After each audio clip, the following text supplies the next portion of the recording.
안녕하세요. 김호준입니다. 미국 정부의 일방적 통상 압박에 대해 국회 차원의 유감 표명 결의안 채택이 어제 무산됐습니다. 자유한국당이 미국의 보복에 대한 우려를 표명했기 때문인데요.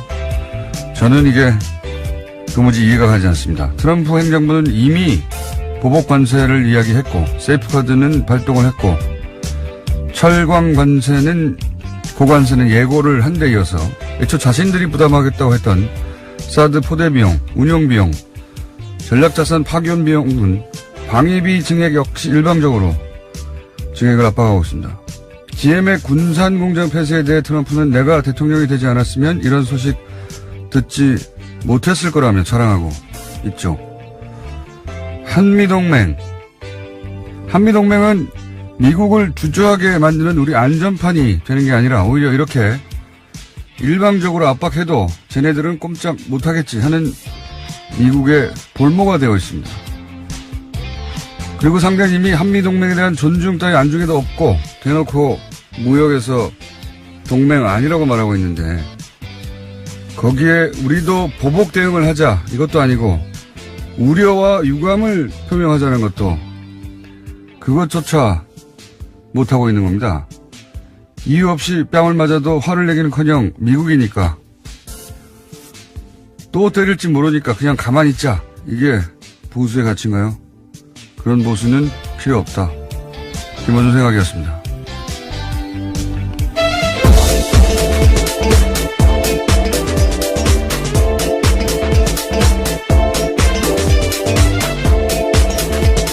시사인의 김은지입니다.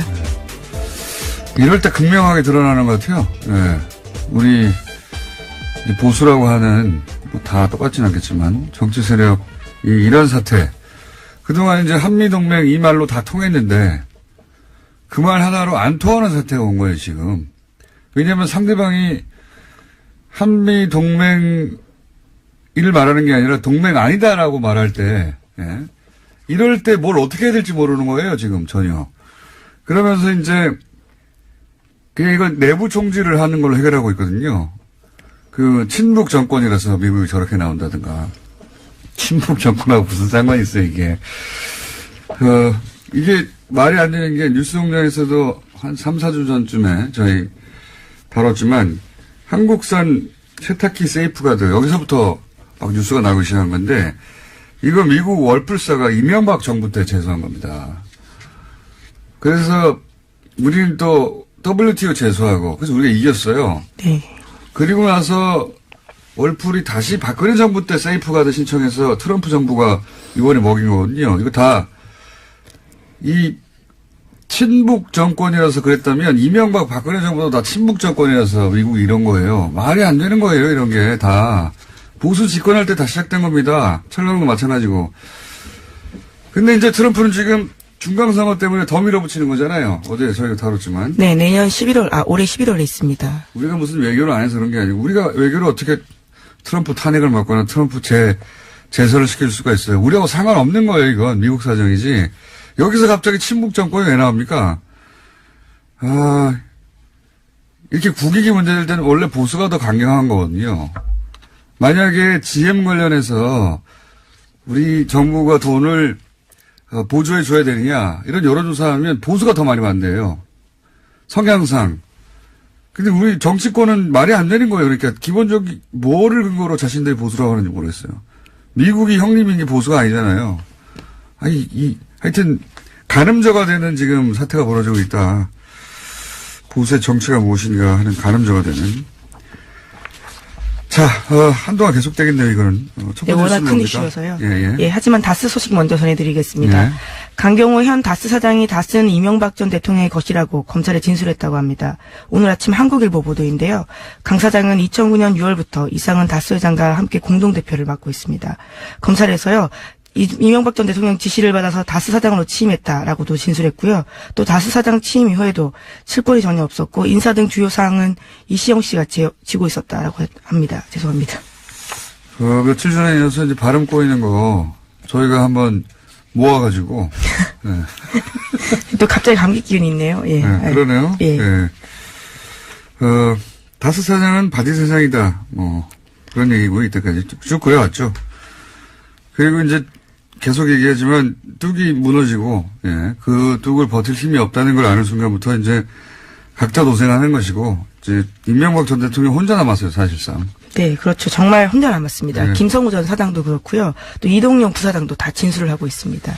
그리고 이제 검찰이 그 이병모, 재산관리라고 저희가 계속 얘기했던 이병모 씨가 구속될 때 그 영장에 다스 실주주 이명박 이렇게 기재를 했어요. 우리가, 뉴스공장에서 6개월 전부터 다스 누구 겁니까? 그 질문을 처음으로 시작해서 그리고 또 처음으로 검찰이 여기 답을 한 겁니다.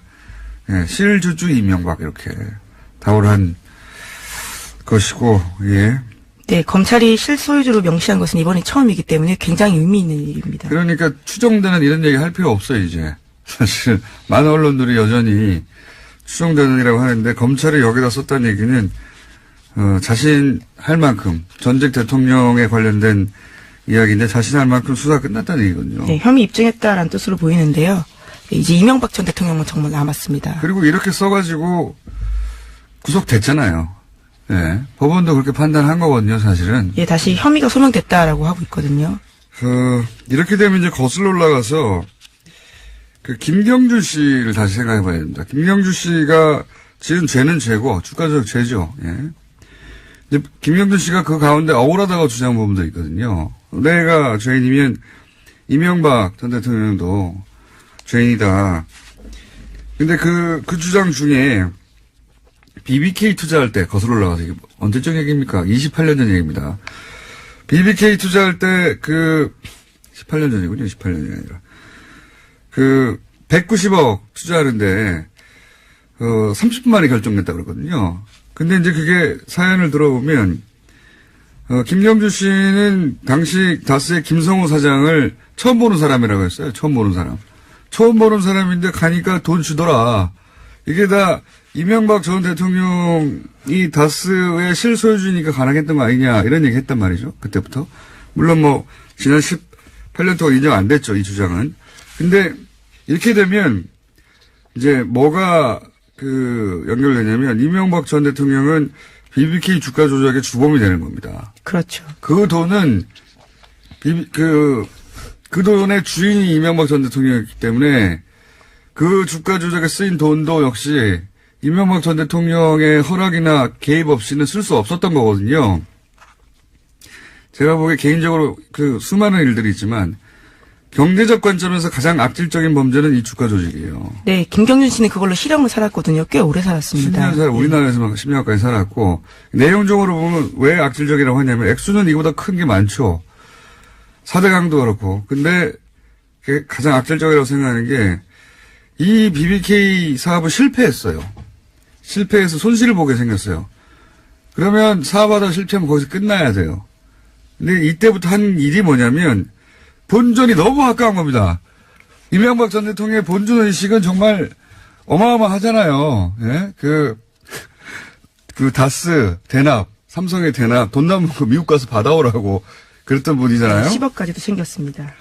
챙기려고 했죠. 네. 네. 자기 돈이 아닌데, 준 건데, 남았는데, 그냥 그쪽에서 남아서 준 거면 받죠. 근데 그게 아니라, 끝까지 따져가지고.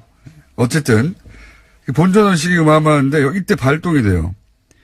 주가 조작을 해서 본전만 찾은 게 아니라 이때 돈을 벌려고 합니다. 돈을. 자기가 사업에 실패를 했어요. 그러면 내가 실패했구나 하고 손실을 보는 게 정상인데 여기서 이제 주가 조작에서 본전을 찾을 생각을 하는 정도가 아니라 돈을 남기려고 한 겁니다. 아예. 이거 상상이 사기를 이런 마인드는 상상하기 힘든 거거든요.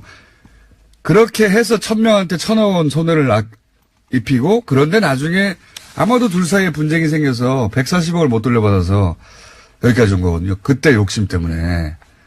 다 본인 욕심 때문이에요. 누구 탓할 사람이 없습니다. 대통령이어서 맡고 있었던 거고요. 예. 자, 다음 순요. 네, 이명박 정권 말에 당시 청와대가요, 이명박 전 대통령의 퇴임 시 계획을 문서로 만들었습니다. PPP라는 청와대 문건인데요. 이 내용을 검찰이 압수수색했습니다. 여기에도요, 다스 상속 문제가 쓰여 있다라고 합니다. 뭐 당연하죠. 예. 삼성의 승계 문제하고 똑같은 고민을 하는 거죠, 여기서. 예. 상속과 승계를 어떻게 해야 할 것인가. 예. 삼성의 고민하고 똑같은 거 아닙니까? 예, 청와대를 아예 사유화했다라고 볼 수밖에 없는데요. 다스 문제 대놓고서. 그렇죠. 예. 예. 이건 뭐 뉴스공장에서 줄기차게 주장해왔던 청와대가 이 상속 문제에 직접 개입했다 하는 걸 입증하는 문건이 또 나온 거죠. 예. 자, 다음 뉴스는요? 예, 또 다른 문건 내용이 있습니다. 이병모 청계재단 사무재당의 구속영장에 쓰인 혐의인데요. 이 사무국장이 불법으로 보관하던 청와대 문건이 발각됐다라고 합니다. 대통령 기록물법 관리법 위반 혐의인데요. 이명박 대통령 재임 시절에 청와대 국가위기관리센터와 국정원 또 민정수석실에서 생산한 문건이요. 영포빌딩 지하 2층에서 나왔다라고 합니다. 이거 참 궁금하네요. 3월 13일자가 뭐길래. 네, 2010년 3월 13일입니다. 그러니까 2010년 3월 13일자가 뭐길래 그 문서들을 당시에 부속실 행정관이 별도로 건넸을까요? 네, 퇴임경에 줬다라는 건데요. 그 당시가 바로 직후에 천안함 사건이 있었고요. 또 지방선거가 6월 달에 있었습니다. 참 이상한 일이네요. 저는 이제 뭐 여기 예를 들어서 대통령 기록물 관리법 위반 뭐 이런 거 말고 왜 하필 그때 문서를 빼갔을까 궁금합니다. 내용이 궁금한데 이게 이제 1급 혹은 2급 하여튼 안보 기밀일 테니까 내용은 안 나올 것 같은데 굉장히 궁금하네요. 굳이 이걸 빼간 이유가. 뭔가 나중에라도 챙길 것이 있으니까 그 수많은 문서 중에 이걸 가져갔을 거 아닙니까? 예. 예, 또 대통령 기록물 관리법 위반 혐의도요. 굉장히 좀 존재 위반적이라고 볼 수 있는데요. 이명박 정부 시절에 노무현 정부 때 당시에 그러니까요. 그걸로 고발을 한 적이 있거든요. 국가기록원이요. 다 청와대 주도였다라고 합니다.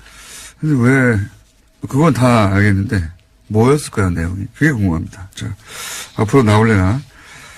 자, 다음 뉴스는요. 네, 마크 펜스 미국 부통령이 북한 대표단을 만날 예정이었지만 북한이 취소해서 불발됐다라는 보도가 나왔습니다. 워싱턴 포스트가 현지 시각으로 20일에 실은 기사 내용인데요. 평창 동계올림픽 개막식 참석차 방한 중이었던 펜스 부통령이 청와대에서 김여정 등을 만나기로 했지만 회동 2시간 전에 북한 쪽에서 취소했다라고 합니다.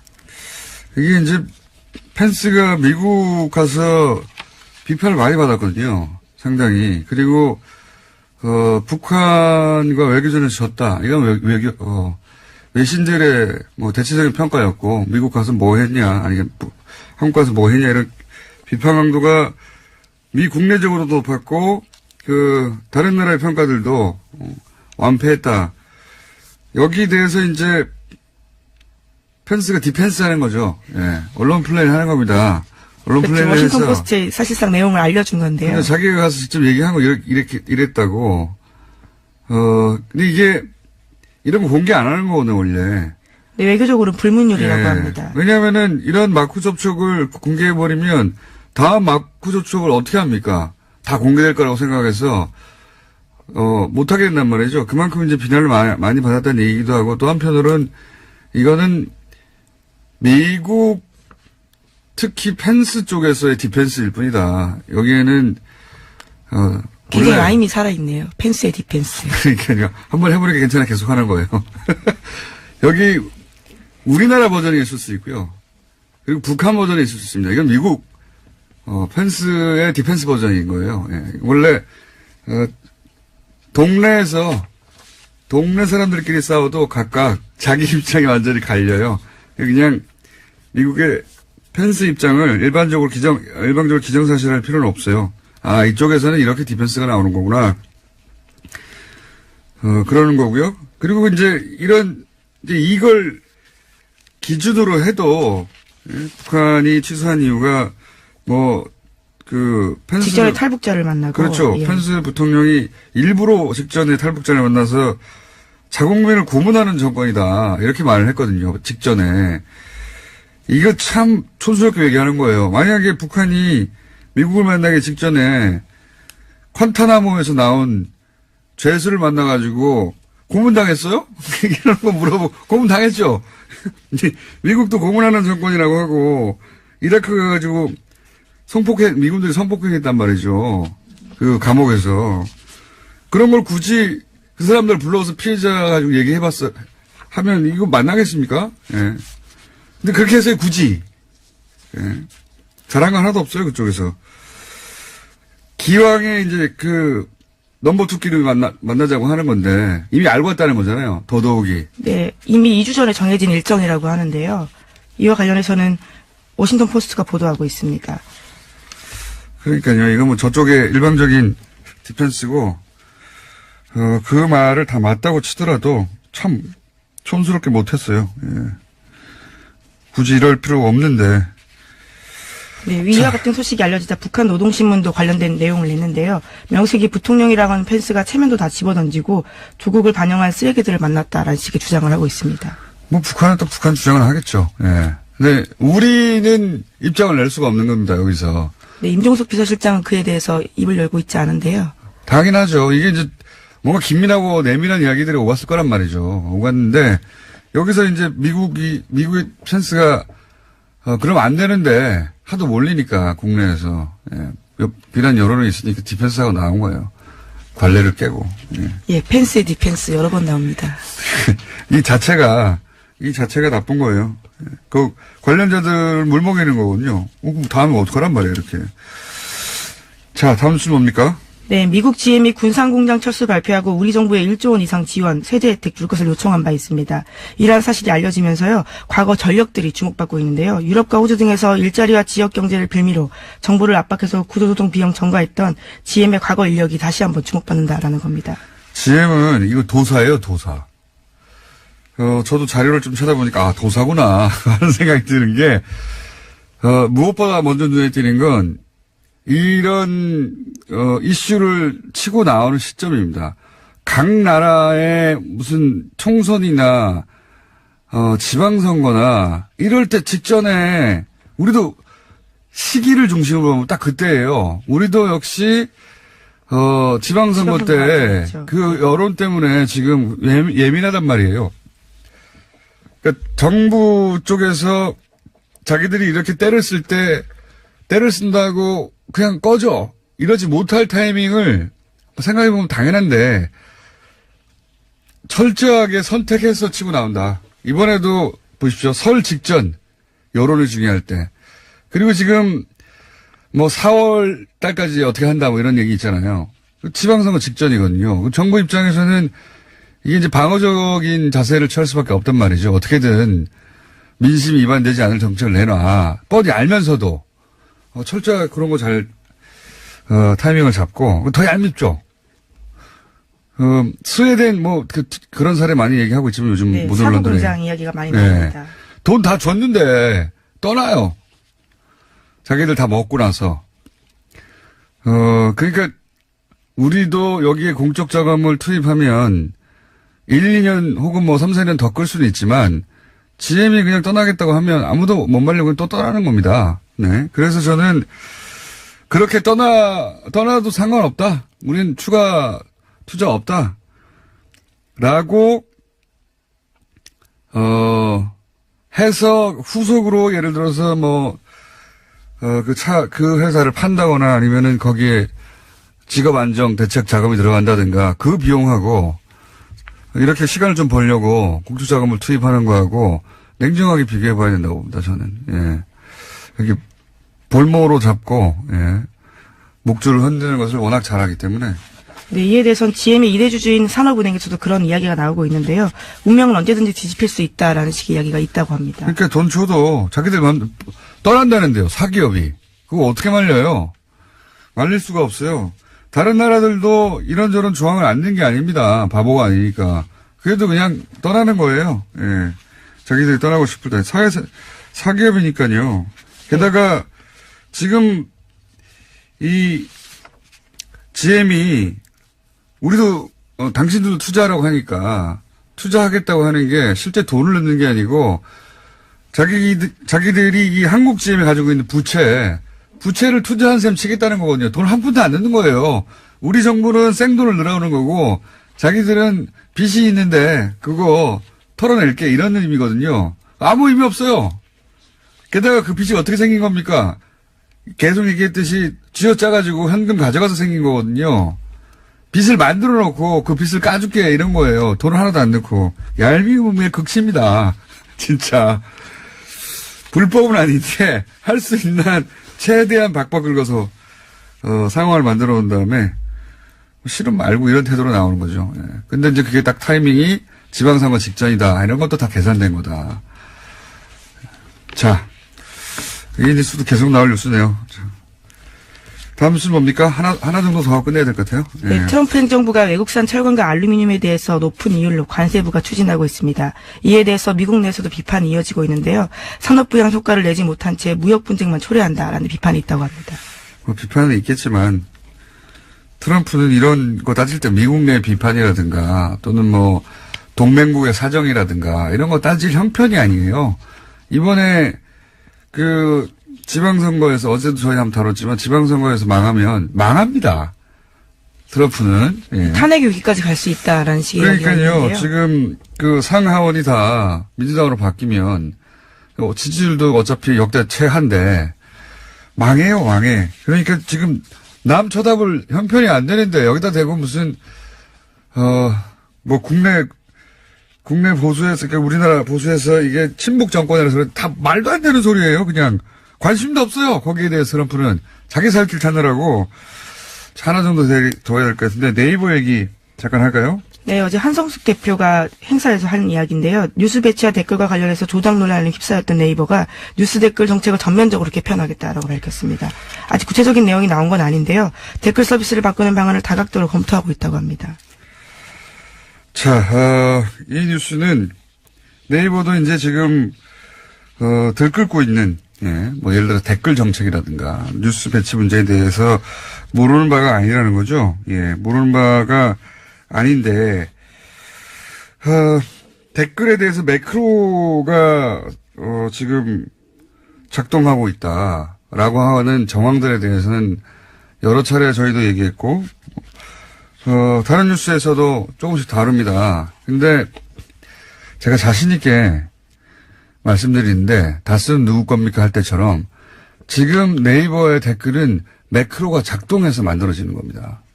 이거는 제가 댓글 전문가로서 댓글 전문가 생활 20년 그리고 이제 시발단을 잡아낸 지 10여 년 댓글 전문가로서 하는 말인데 거기는 누군지는 저도 모르겠어요. 누군가 대규모로 매크로를 이용해서 여론을 조작하고 있습니다. 현재. 네, 한성숙 대표도 어제 그에 대해서 인정하는 바에 이야기를 했는데요. 정치 관련 기사에서 특히 조작 가능성에 대해서 인정하는 식의 이야기를 했다고 합니다. 프로그램을 이용해서 조작되는 건 명백한 겁니다. 명백한 건데 그럴지도 모른다가 아니에요. 제가 자신 있게 말씀드리는데 근데 누가 하는 걸까요? 이게 사실은 진짜 주제거리입니다. 여기까지 하겠습니다. 시사인의 김은지였습니다. 감사합니다.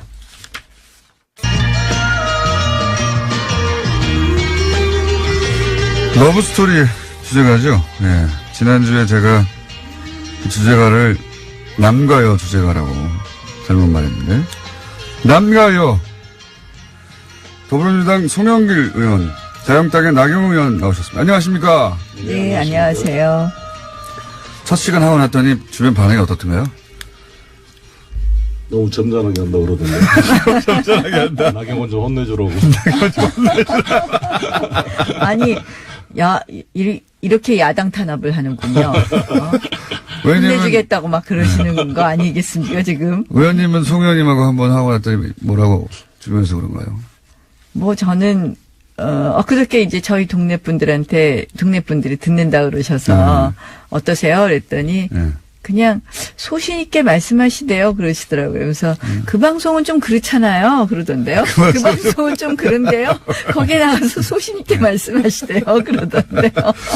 이게 공장장님이 편파다 이렇게 얘기를 하는 것 같아요. 그렇게 부드럽게 하셨나요? 그분들이? 저희 주민들은 참 품격이 있으십니다. 저희 동작구 주민들. 자, 네. 품격 있는 분들만 만나시나 보죠, 따로? 저는 어디서나 어느 때나 누구나 만나고 있습니다. 자, 이제 파이트 1라운드. 최근 통상 압력이나 뭐 그다음에 GM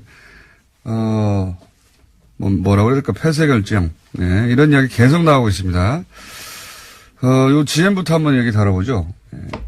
혹시 의원님이 먼저 하시는 게 좋겠습니까? 아니면 나경원 의원님 먼저 하시겠습니까? 송영길 의원님 먼저 하시겠습니까?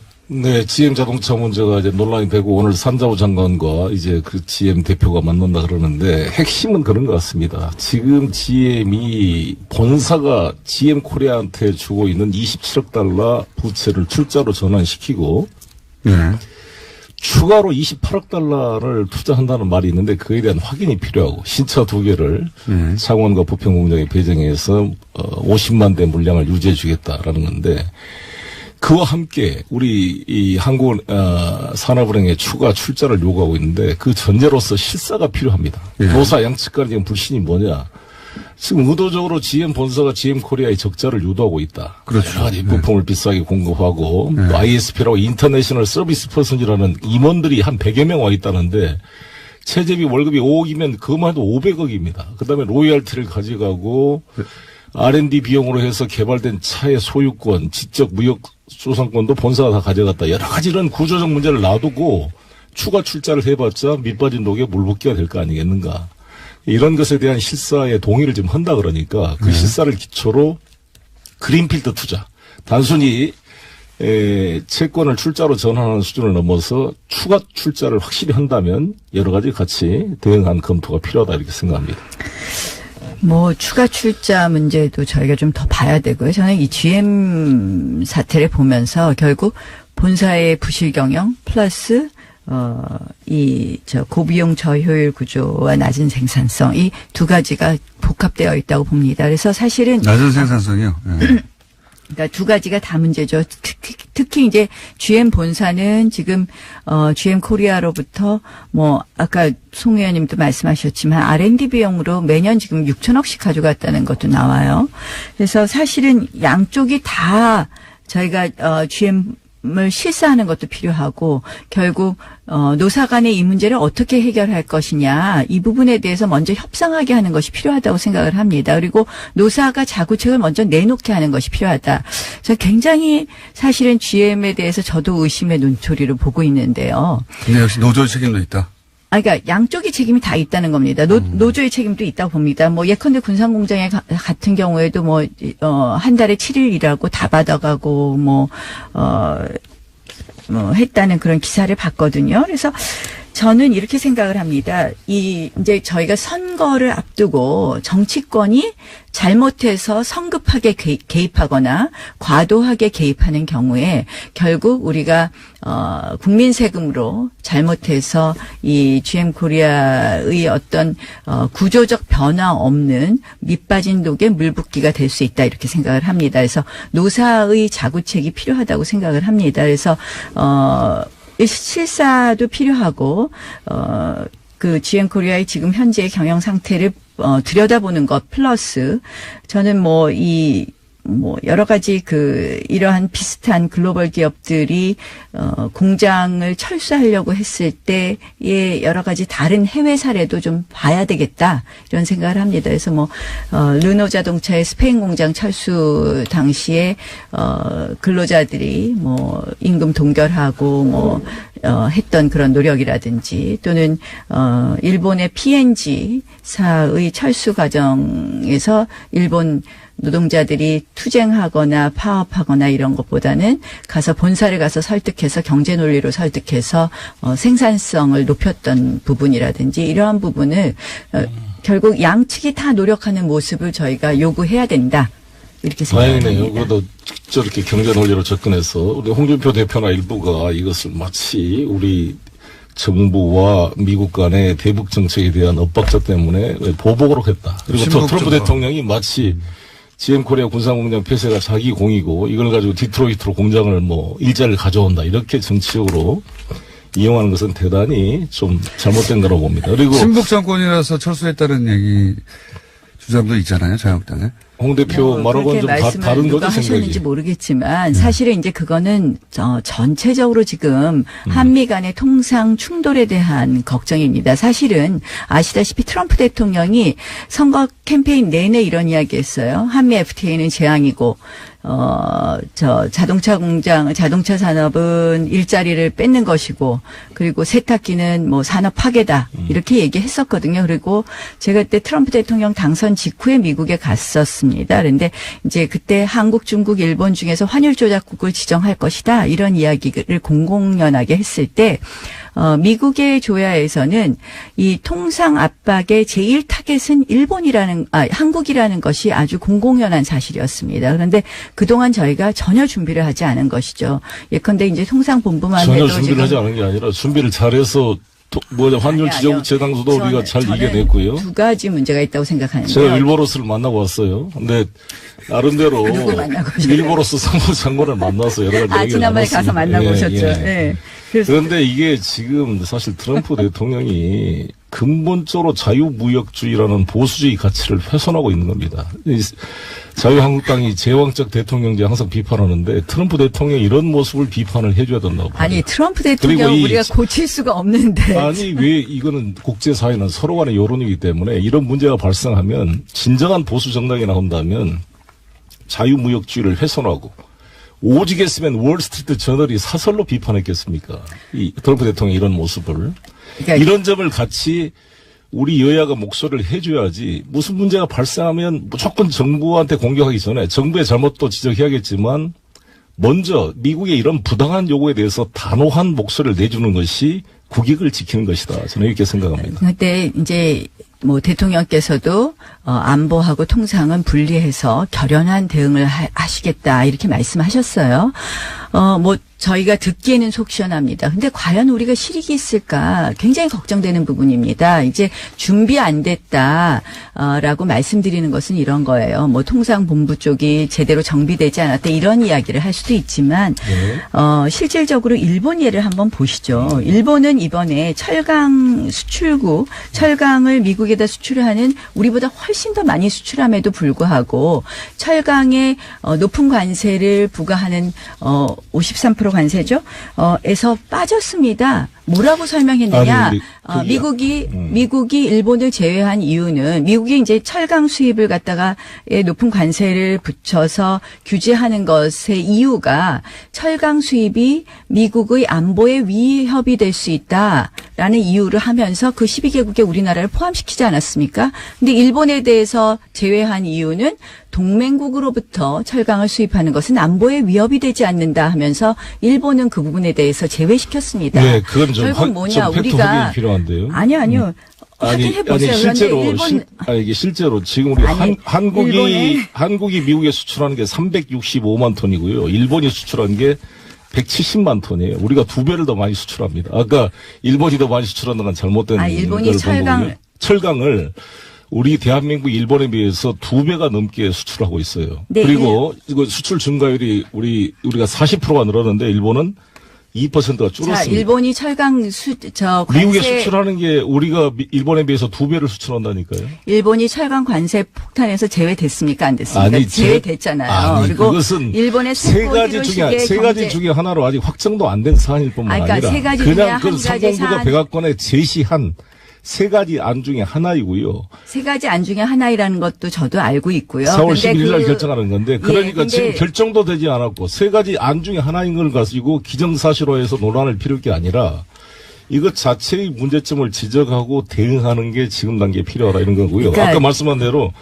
우리 한국은 일본에 비해서 365만 3,934톤을 수출하고 있어요. 그러니까 이게 일본에 비해 2배나 많이일 뿐만 아니라 작년 대비 40%가 증가하고 있고 중국 우리가 제품을 50만 톤 정도를 수입해서 우리가 그쪽에 수출한 문제 때문에 논란이 되고 있는 것이지. 그것도 왜 논란이 되고 있는 일본은 빠지고 한국은 들어갔냐 이것이 무슨 정치 외교적인 실패다 이렇게만 일본의 세코 히로시게 경제 산업상이 그렇게 발표하신 거 읽어보셨습니까? 세코 히로시게 거기에 보면 아니 근데 이걸로 통화하셨습니까? 자꾸 만나봤다는 얘기 하시지 말고 제가 말씀드리는 것은요. 일본이 만나봤어요? 이걸로 서로 싸우잖아요.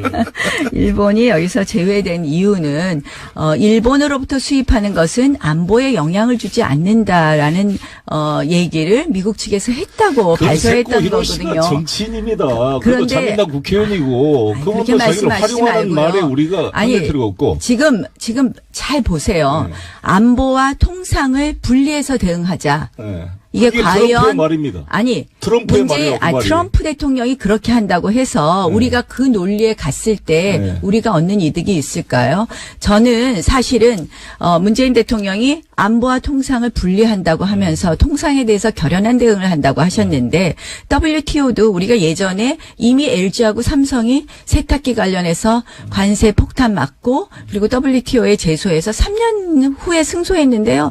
그동안 뭐 손에 전혀 배상받을 방법이 없고요. 미국이 그다음에 지키지도 않아요. WTO의 결정을. 그런데 지금 우리가 WTO에 제소하고 한다고 해서 사실상 실익이 없다는 거 잘 알고 계실 겁니다. 2002년도에 물론 그 조치를 승소한 사례가 있고요. 아니 제가 말씀드린 건 승소한 사례가 없다는 것이 아니라 그러한 조치를 할 수밖에 없는 것도 어느 부분 일정 부분 이해되는 부분도 있습니다. 그러나 중요한 것은 이러한 결연한 대응이 문제를 해결하는 방법은 아니다라는 것이죠. 문제를 해결하는 것은 양측이 같이 돼야 되는 겁니다. 그러니까 결연한 대응 자세와 함께 또한 협력과 근데 사실은 협상이 안보의 양쪽으로 필요한 엇박자가 결국은 통상에 있어서도 이러한 안타까운 결과를 전혀 더욱 그렇게 생각이 촉진하고 않습니다. 있다라는 것을 저는 강조하는 GM 코리아 겁니다. 문제도 호주나 영국의 오펠 다 우리가 철수했는데 영국과 호주가 미국의 강력한 안보 문제고 안보에 대해서 이견이 없음에도 불구하고 그들의 논리로 철수하는 것입니다. 이건 GM 코리아 얘기고요. 지금 미국의 통상 압박을 말씀을 드리는 겁니다. 결국은 미국의 통상 압박 문제가 저희가 안보에 있어서 엇박자를 하니까 동맹에 대해서도 선거를 의식한 정치적인 공세라고 봐야 돼요. 오늘 야단하라 그러셨다고 계속 지금 말을 서로 잘 안 들릴 것 같이 돼버렸는데요. 저는 이 트럼프 대통령은 사실 미국의 모든 NIT라든지 월스트리트 저널까지도 비판하는 이런 문제에 대해서는 보수주의 가치에 어긋나는 거거든요. 리카르도가 나오면은 꾸짖을 겁니다, 지금 트럼프를. 아니, 트럼프 대통령이 그렇게 하는 것을 저희가 잘했다고 하는 것이 아니라 그런 트럼프 대통령에 대해서 우리가 어떻게 대응할 것이냐. 우리는 우리 정부에 대해서 이야기를 하는 겁니다. 자유한국당이 한 목소리로 트럼프의 보수주의 가치 위반을 지적해 줄 때 그런다고 해서 바뀔까요? 나라의 통상 교섭력이 높아진다고 저는 생각합니다. 자유한국당은 어떻게 대응? 물론 그런 부분에 있어서 저희가 협조할 부분은 협조하겠지만 저희는 생각하기에 지금의 정부의 진단과 처방은 잘못됐다고 보는 거죠. 어떻게 해야 되는 건지 들어보죠. 아니 그러니까 저는 결국은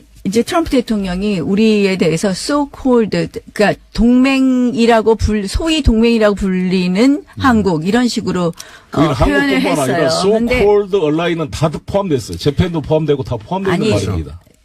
한국만 지적한 게 한 말이 아닙니다. 그거는 안보 동맹과 경제 동맹이 같이 안 한다고 하지만 제가 보기에는 한국에 대해서 so-called ally라고 하는 것을 알고 있습니다. 한국, 중국, 일본을 얘기했습니다. 한국, 중국, 일본이 다 들어가 있습니다. 아 그렇습니까? 네. 근데 어쨌든 지금 제가 말씀드리는 것은 안보의 엇박자가 통상의 이러한 불리함을 촉진했다. 이렇게밖에 볼 수 없는 거죠. 사실은 지금 일본이 지금 안보의 엇박자가 난 것도 아니에요. 이것은 그냥 자유한국당의 주관적 해석이지. 견해라는 게 약간씩 차이가 있죠. 우리가 대한민국이 미국의 일부가 아닌 이상 미국과 100% 이해가 일치한다는 것은 그것도 이상한 거예요. 당연히 100% 이해가 일치하지는 않죠. 조정해 가는 것을 마치 엇박자다 이렇게 말하는 것은 주권을 아니죠. 포기하는 행위죠. 지금 엇박자라는 것이 지금 미국의 일방적으로 똑같이 하자는 얘기는 아니지만 우리가 적어도 북한 문제에 있어서 북한 문제에 있어서 압박을 하면서 대화를 유도자를 지금 사실상 서로 역할 분담으로 잘 해가고 있는 거거든요. 글쎄요. 그런 인식이 저는 엇박자라고 보입니다. 글쎄요, 과연 지금 역할 분담을 사실상 제대로 서로 이야기가 되고 있는 것이냐. 되고 있습니다. 잘 소통이 되고 있습니다. 북미 간의 대화 부분도 있어서. 맥메스터하고 지금 CIA 또 맥메스터 만났다는 얘기는 안 하세요? 여당 되면 많이 만나거든요. 근데 북미 대화도, 이게 북미 대화를 이제 억지로 추진하다가 일어난 여러 가지 사건부터 시작해서. 아닙니다. 미국 결국은, 정부에서 이제 포스트에서 다 북한측 지금- 만나기로 합의를 하고 왔다는 거 아닙니까? 지금 북한하고의, 북한 측이 왜 깼겠습니까, 결국? 그렇죠.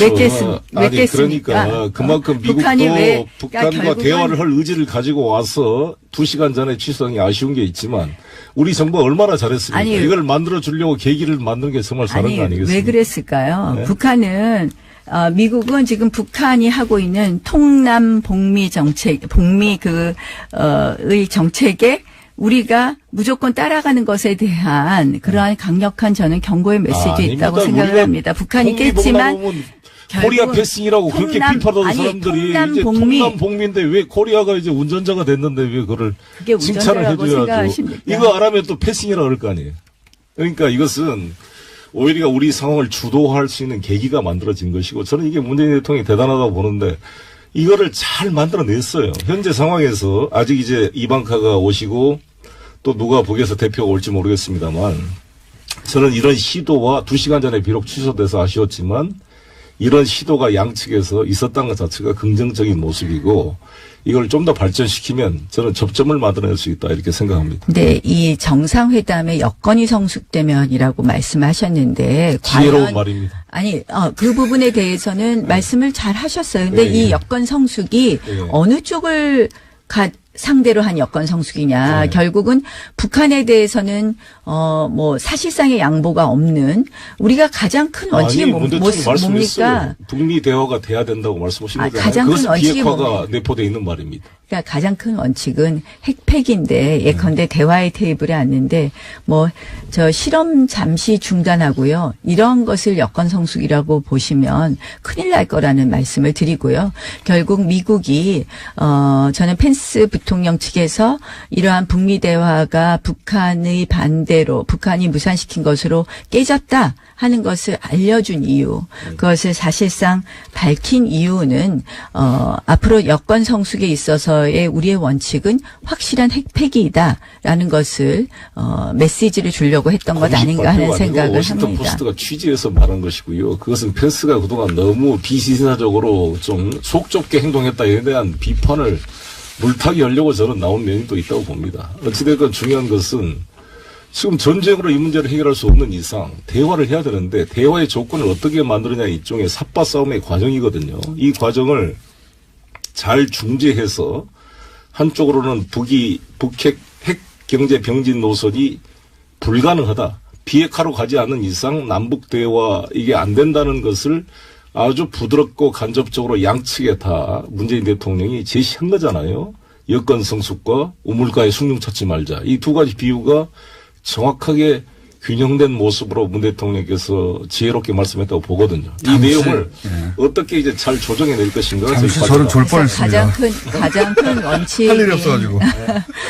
비핵화 부분, 핵폐기 부분에 대한 그 원칙을 잊지 않기를 좀 바라고요. 저는 송 의원님처럼 말씀하시면 지금 이제 끝부분에 대해서는 제가 걱정이 없는데 사실은 이 정부가 대화를 추진하면서 동시에 저는 핵폐기 부분을 갖다 잊어버릴까 하는 거고요. 결국은 이것도 같이 안보하고 통상 문제에 있어서 제가 계속 말씀하는 게 20초 남았습니다. 한미 간에 마음대로 계속해서 하세요. 엇박자가 나는 부분이 있거든요. 아무튼 지금 홍준표 대표한테 말씀은 아니라고 하시지만 우리 정부 공격하지 말고 트럼프에 대해서 한마디 좀 해주라고 해요.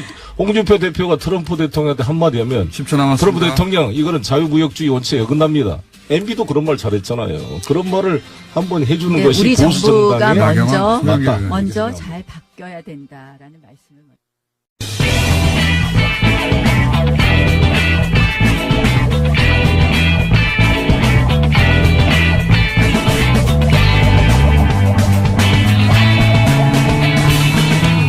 김어준의 뉴스 공장.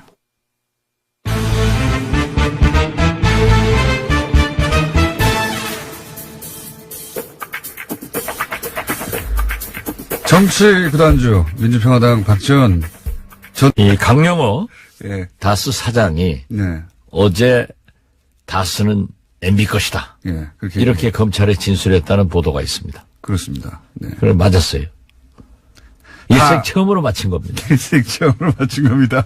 자, 그러면은, 제가 그걸로 질문 드리겠습니다. 안철수 전 대표가 주적 발언을 했습니까? 안 했습니까? 저는 모릅니다. 아니, 했다고 말씀하셨어요. 남경필, 네. 안철수 네. 두 분이 만난 사실을 만난 거는 사실인 것 같아요. 그 자체는 부인하지 네. 않는 거 보니까. 그런데 그 일자를 또 저를 고발하면서 네. 뭐 특정했더라고요. 네. 저는 그 일자를 특정한 것은 아니고 그렇죠. 그 두 분으로부터 들은 분이 예. 믿을 수 있는 분이 예. 사회적 지위가 확실한 분이 예. 저에게 그 두 분의 대화 내용을 설명해 준 거예요. 그러니까 이제 명예훼손 많이 당해보셨으니까 아실 거 아닙니까? 어떻게 네. 하면은 승소하는지. 그렇죠. 그런데 아직 안철수 대표는 그런 면에서 네. 여러 면에서 좀 부족하지만 아주 많이 부족한 것 같아요. 그리고 서울시장을 꿈꾸면서 네. 그런 거 가지고 법적 대응하고 고발한다고 하면은 만약 서울시장 당선될 리도 없지만은 당선되더라도 서울시민 매일 법적 조치 고발하다가 끝날 거예요.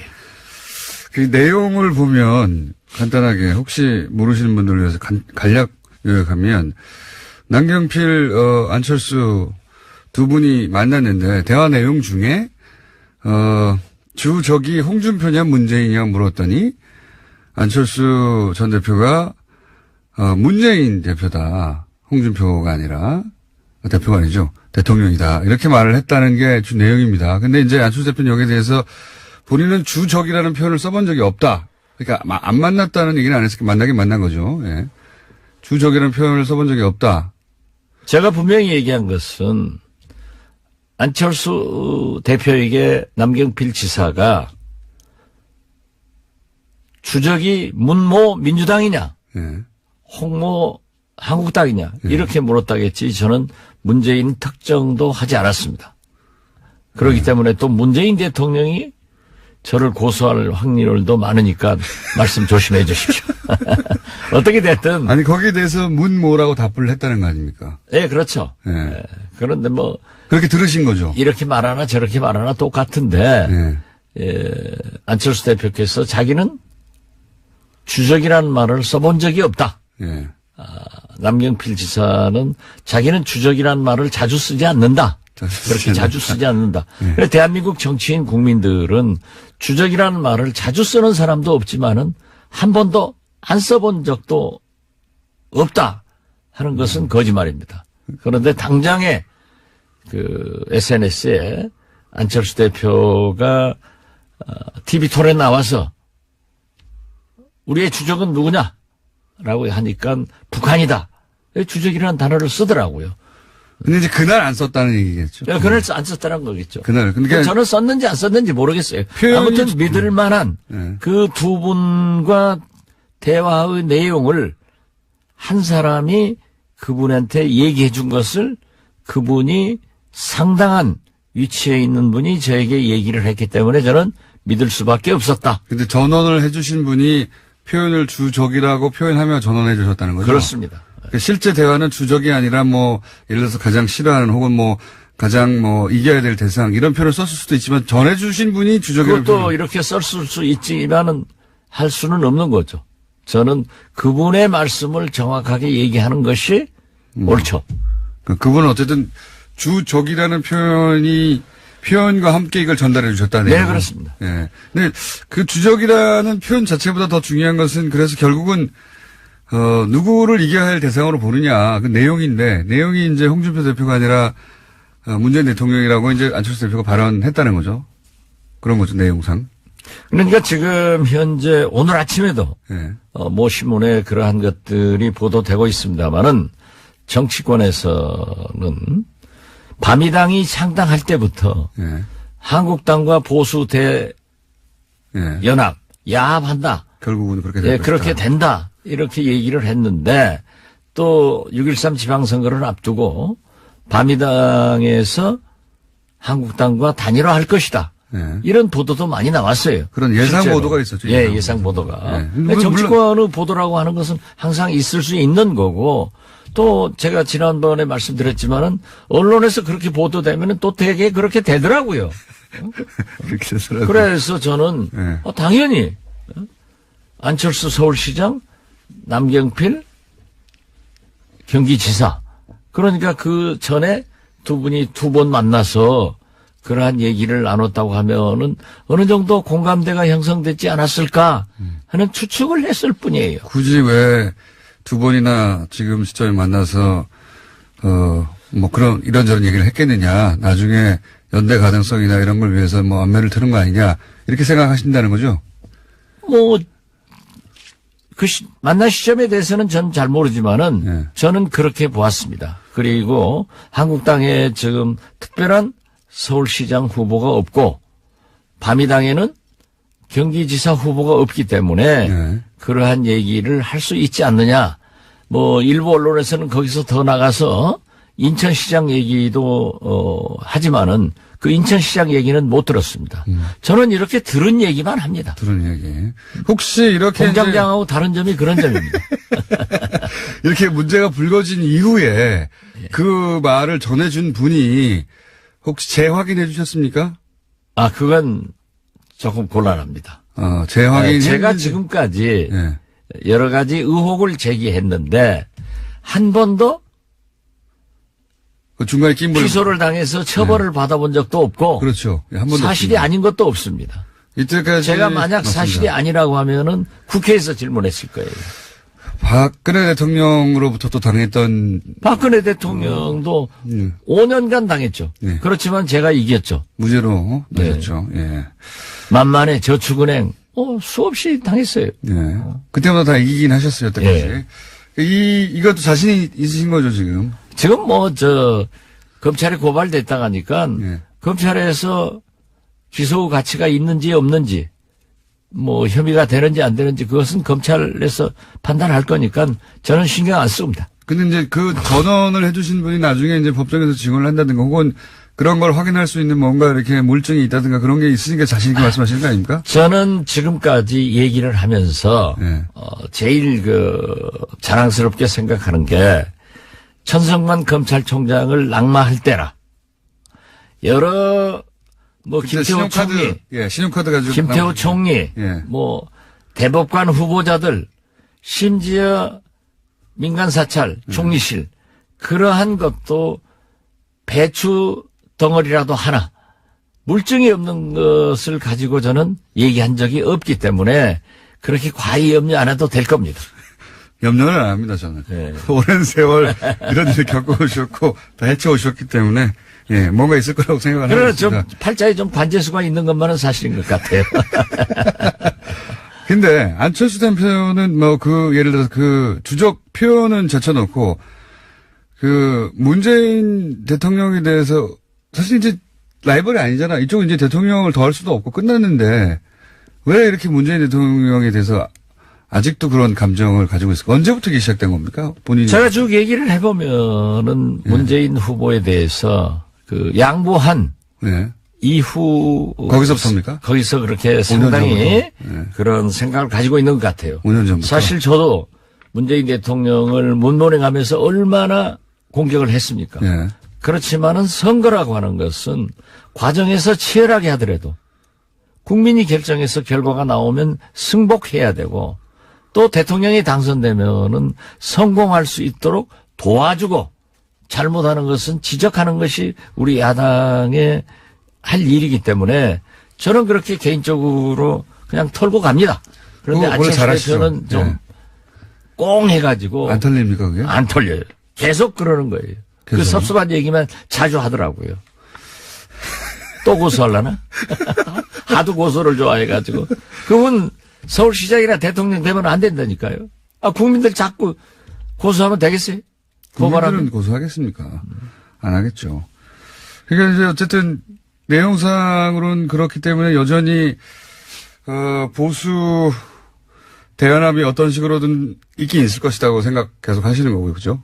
저는 그렇게 보고 있습니다. 뭐 하여튼 그리고 사실 서울시장, 경기도지사를 바미당과 네. 한국당이 단일화하면은 결코 민주당도 쉽게 봐서는 안 된다. 또 민주당 측 인사들하고 얘기를 해보면은 거기도 그러한 것에 대해서 이미 알고 있고 어느 정도 대비를 하고 있다. 그런데 지금 민주당은 뭐 너무 자신을 하는 것 같아요. 선거는 오만하면 집니다. 항상 하시는 말씀이죠. 네. 예. 그러니까 경기도에서는 남경필 도지사로 사실상의 단일화를 하고 후보를 안 내기 때문에 다른 후보들을 야당 쪽에서 그러니까 바미당은 후보를 안 내고 자유한국당 후보인 남경필 지사만 나가고 서울시장에서는 또 자유한국당이 안 내고 예를 들면 안철수 대표가 바미당 대표로 나가고 이렇게 해서 사실상의 1대1 구도가 되면 쉽지 않다 이런 말씀이신 거죠? 그렇습니다. 예. 어쨌든 표가 몰릴 테니까 한쪽으로. 네. 그리고 지금 보수의 반격이 만만치 않거든요. 예, 그렇죠. 저는 지금 이렇게 보는데 평창 예. 동계올림픽이 끝나면은 예. 엄청난 저항들이 일어날 거예요. 그렇겠죠. 선거가 이제 임박했으니까요. 예, 아니 임박한 것도 임박하지만은 저는 수십자 얘기를 했습니다만은 민생 경제가 녹록지 않습니다. 아주 어렵습니다. 거기다가 최저임금, 비정규직 정규직화, 노동시간 단축 이런 것들이 실제로 민생 경제에 막대한 영향을 주고 있고 일자리 창출이 전혀 되지 않고 있거든요. 그렇기 때문에 상당한 보십시오. 또 통상 압력으로 대기업도 어려움에 처하게 되면은 어떻게 될 것인가. 그렇죠. 미국의 일방적인 통상 압력도 그렇고 하여튼 경제적으로 압박도 올 것이고 이제 이걸 안보 문제하고 뒤섞어서 한미동맹이 잘 안 된다는 이제 뭐 공격도 이미 있기 시작했고요. 예. 쉽지 않은 상황이 될 거라고 저도 생각합니다. 그러면 홍준표 대표는 어떻게 됩니까? 지금 지방선거 이후에 홍준표 대표의 입지가 흔들릴 것이다. 뭐 이미 흔들려고 하는 시도는 있죠. 그래서 중진회의 어쩌고저쩌고 하면서. 제가 자꾸 얘기지만 홍준표 대표는 녹록한 분 아니라니까요. 물론이죠. 거기를 이렇게 좀 보다가는 큰 코다칩니다. 그 한국당 중진회의들 하자고 그러니까 홍준표 대표가 중진이 난데 내가 누구하고 회의하냐 해서 어젠가 보니까는 김성태 한국당 원내대표하고 했는데 중진들이 말을 못했더라고요. 그냥 홍준표 눈치 슬슬 보고. 보통 사람이 아니에요. 그러면 홍준표 대표가 이렇게 버티고 있는데 지방선거 이후에 사실은 보수 대연합이나 정계 개편이나 어떤 식으로든지 움직임은 홍준표 대표가 아웃된 이유를 상정하는 건데 그 자리를 이제 바미당의 안철수, 유승민 이분들이 차지하려고 하는 건데 이게 쉽게 될까요? 또 홍준표 대표가 아웃돼서 꼭 된다 이렇게도 볼 수 없을 겁니다. 왜냐하면은 지방선거에서 의외로 선전을 한다고 하면은 한국당이 한다고 하면은 그 압력이 있죠.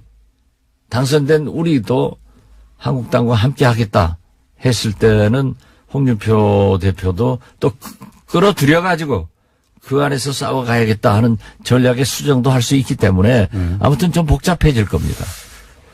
알겠습니다. 어쨌든 지방선거 이후에는 하여튼 뭔가 대파란 혹은 뭐 대정계 개편이 일기 일어날 것 같다. 이런 말이죠. 큰 신호판이 생길 것 같아요. 큰 판이 생길 것이다. 예. 대선 때보다 더 큰 판이 생길 수도 있겠습니다. 완전. 그래도 뭐 대선이 더 크죠. 이 박주현, 이상동, 장전숙 세 분 출당은 언제쯤 이루어질까요? 출당이 아예 안 이루어질 수도 있는 거 아닙니까? 세 분? 지금 현재는 좀 난감합니다. 네. 유승민 대표도 입장을 바꾼 것 같고. 박주선 공동대표도 비례대표 정의하는 법안에 서명을 하고 또 그 전에는 꼭 해줘야 한다. 그리고 유승민 대표는 특히 정치인이 한번 말을 뱉으면 지켜야 된다. 이렇게 했지만은 또 화장실 다녀와서 마음이 바뀌어가지고 지금은 좀 출동을 안 하는 안 하는 것으로 되고 있습니다. 그러면은 이 세 분은 바미당 소속이지만 지금은 다 민평당 쪽에 모임에 참여하고 있지 않습니까? 거기는 안 가고. 그렇습니다. 그러니까 국회 사무처에서도 사실은 교섭단체를 등록할 때 예. 같은 당 의원이더라도 예. 서명 날인하게 돼 있거든요. 그렇죠. 그 서명 날인하라고 하는 것은 본인의 동의를 직접 구해라 예. 하는 거예요. 그런데 서명 날인을 하지 않았습니다. 그게 제가 참- 원내대표 3번 하면서 해봤기 때문에 예. 그렇게 해서 서명 날인 하지 말라 안 했는데 그 국회법 해설서에 예.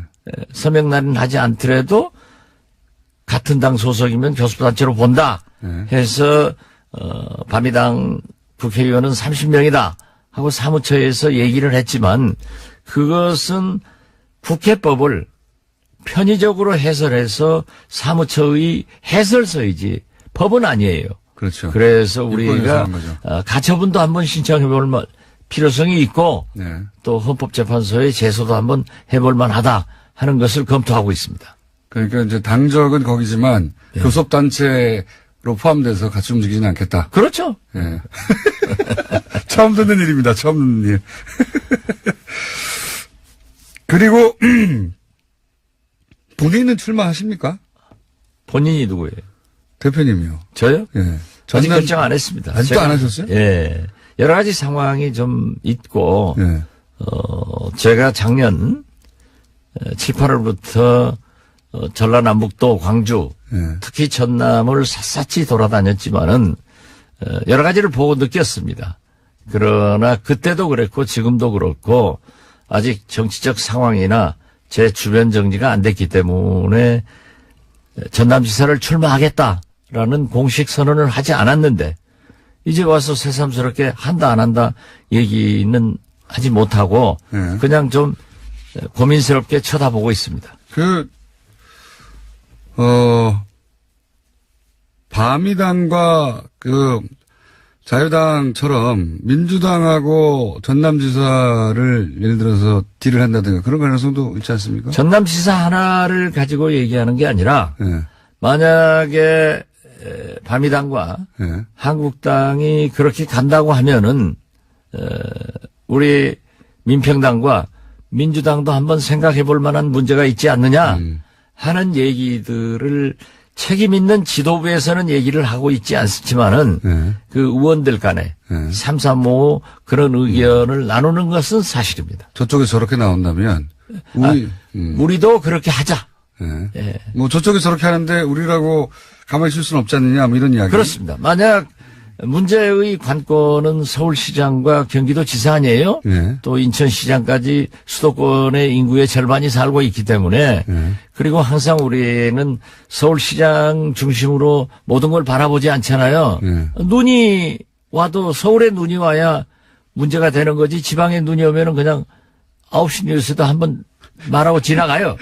비도 오도 그렇고. 그러니까 서울시장이 문제인데 서울시장이 만약에 그런 식으로 만들어. 우리 진보 개혁 세력에서 분열이 돼 있고 예. 또 저 보수 세력에서는 뭉쳐가지고 있다고 하면은 다시 한번 생각해 볼 만한 여지가 있다. 이렇게 생각합니다. 예. 하긴 근데 지금까지 주장해왔던 다당제하고도 맞지 않는 거죠. 이거. 그렇죠. 예. 그러니까 바미당이 지금 안철수 대표가 주적 발언이 아픈 게 아니고 예.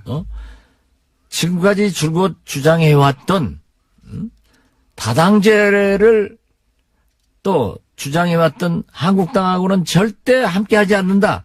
당신들은 청산의 대상이고 극복의 대상이다. 이렇게 했던 분들이 단일화 소리가 나오니까 그게 아픈 거예요. 그 아픔 때문에 그 말을 앞으로 못하게 하려고 저를 고발을 했지만은 저는 계속합니다. 아프게 하려고. 아프게 하려고. 예. 저는 이미 얘기했잖아요. 나는 안철수라는 사람을 내 머릿속에서 지었다. 거의 요즘 안 하지 않았어요. 팩트가 나오니까 얘기를 했는데 그렇게 한다고 하면은 아직도 나의 충고가 필요하구나. 그래 충고를 해줘야죠. 안 하려고 했는데. 그 하면 뭐예요? 안철수 하면 뭐예요? 알겠습니다.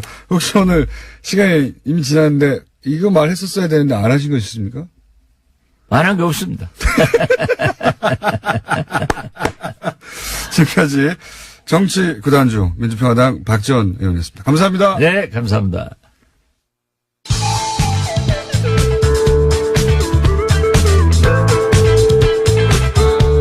환상의 시사 아이돌 고깃빛깔 김호중.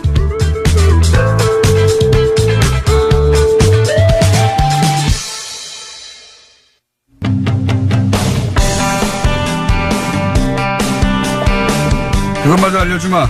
네. 리얼미터 권수정 씨가 나오셨습니다. 안녕하십니까. 안녕하십니까. 자, 대통령 지지율, 올림픽 끝나가면 올라갈 거라고 말씀하셨는데, 어떻습니까?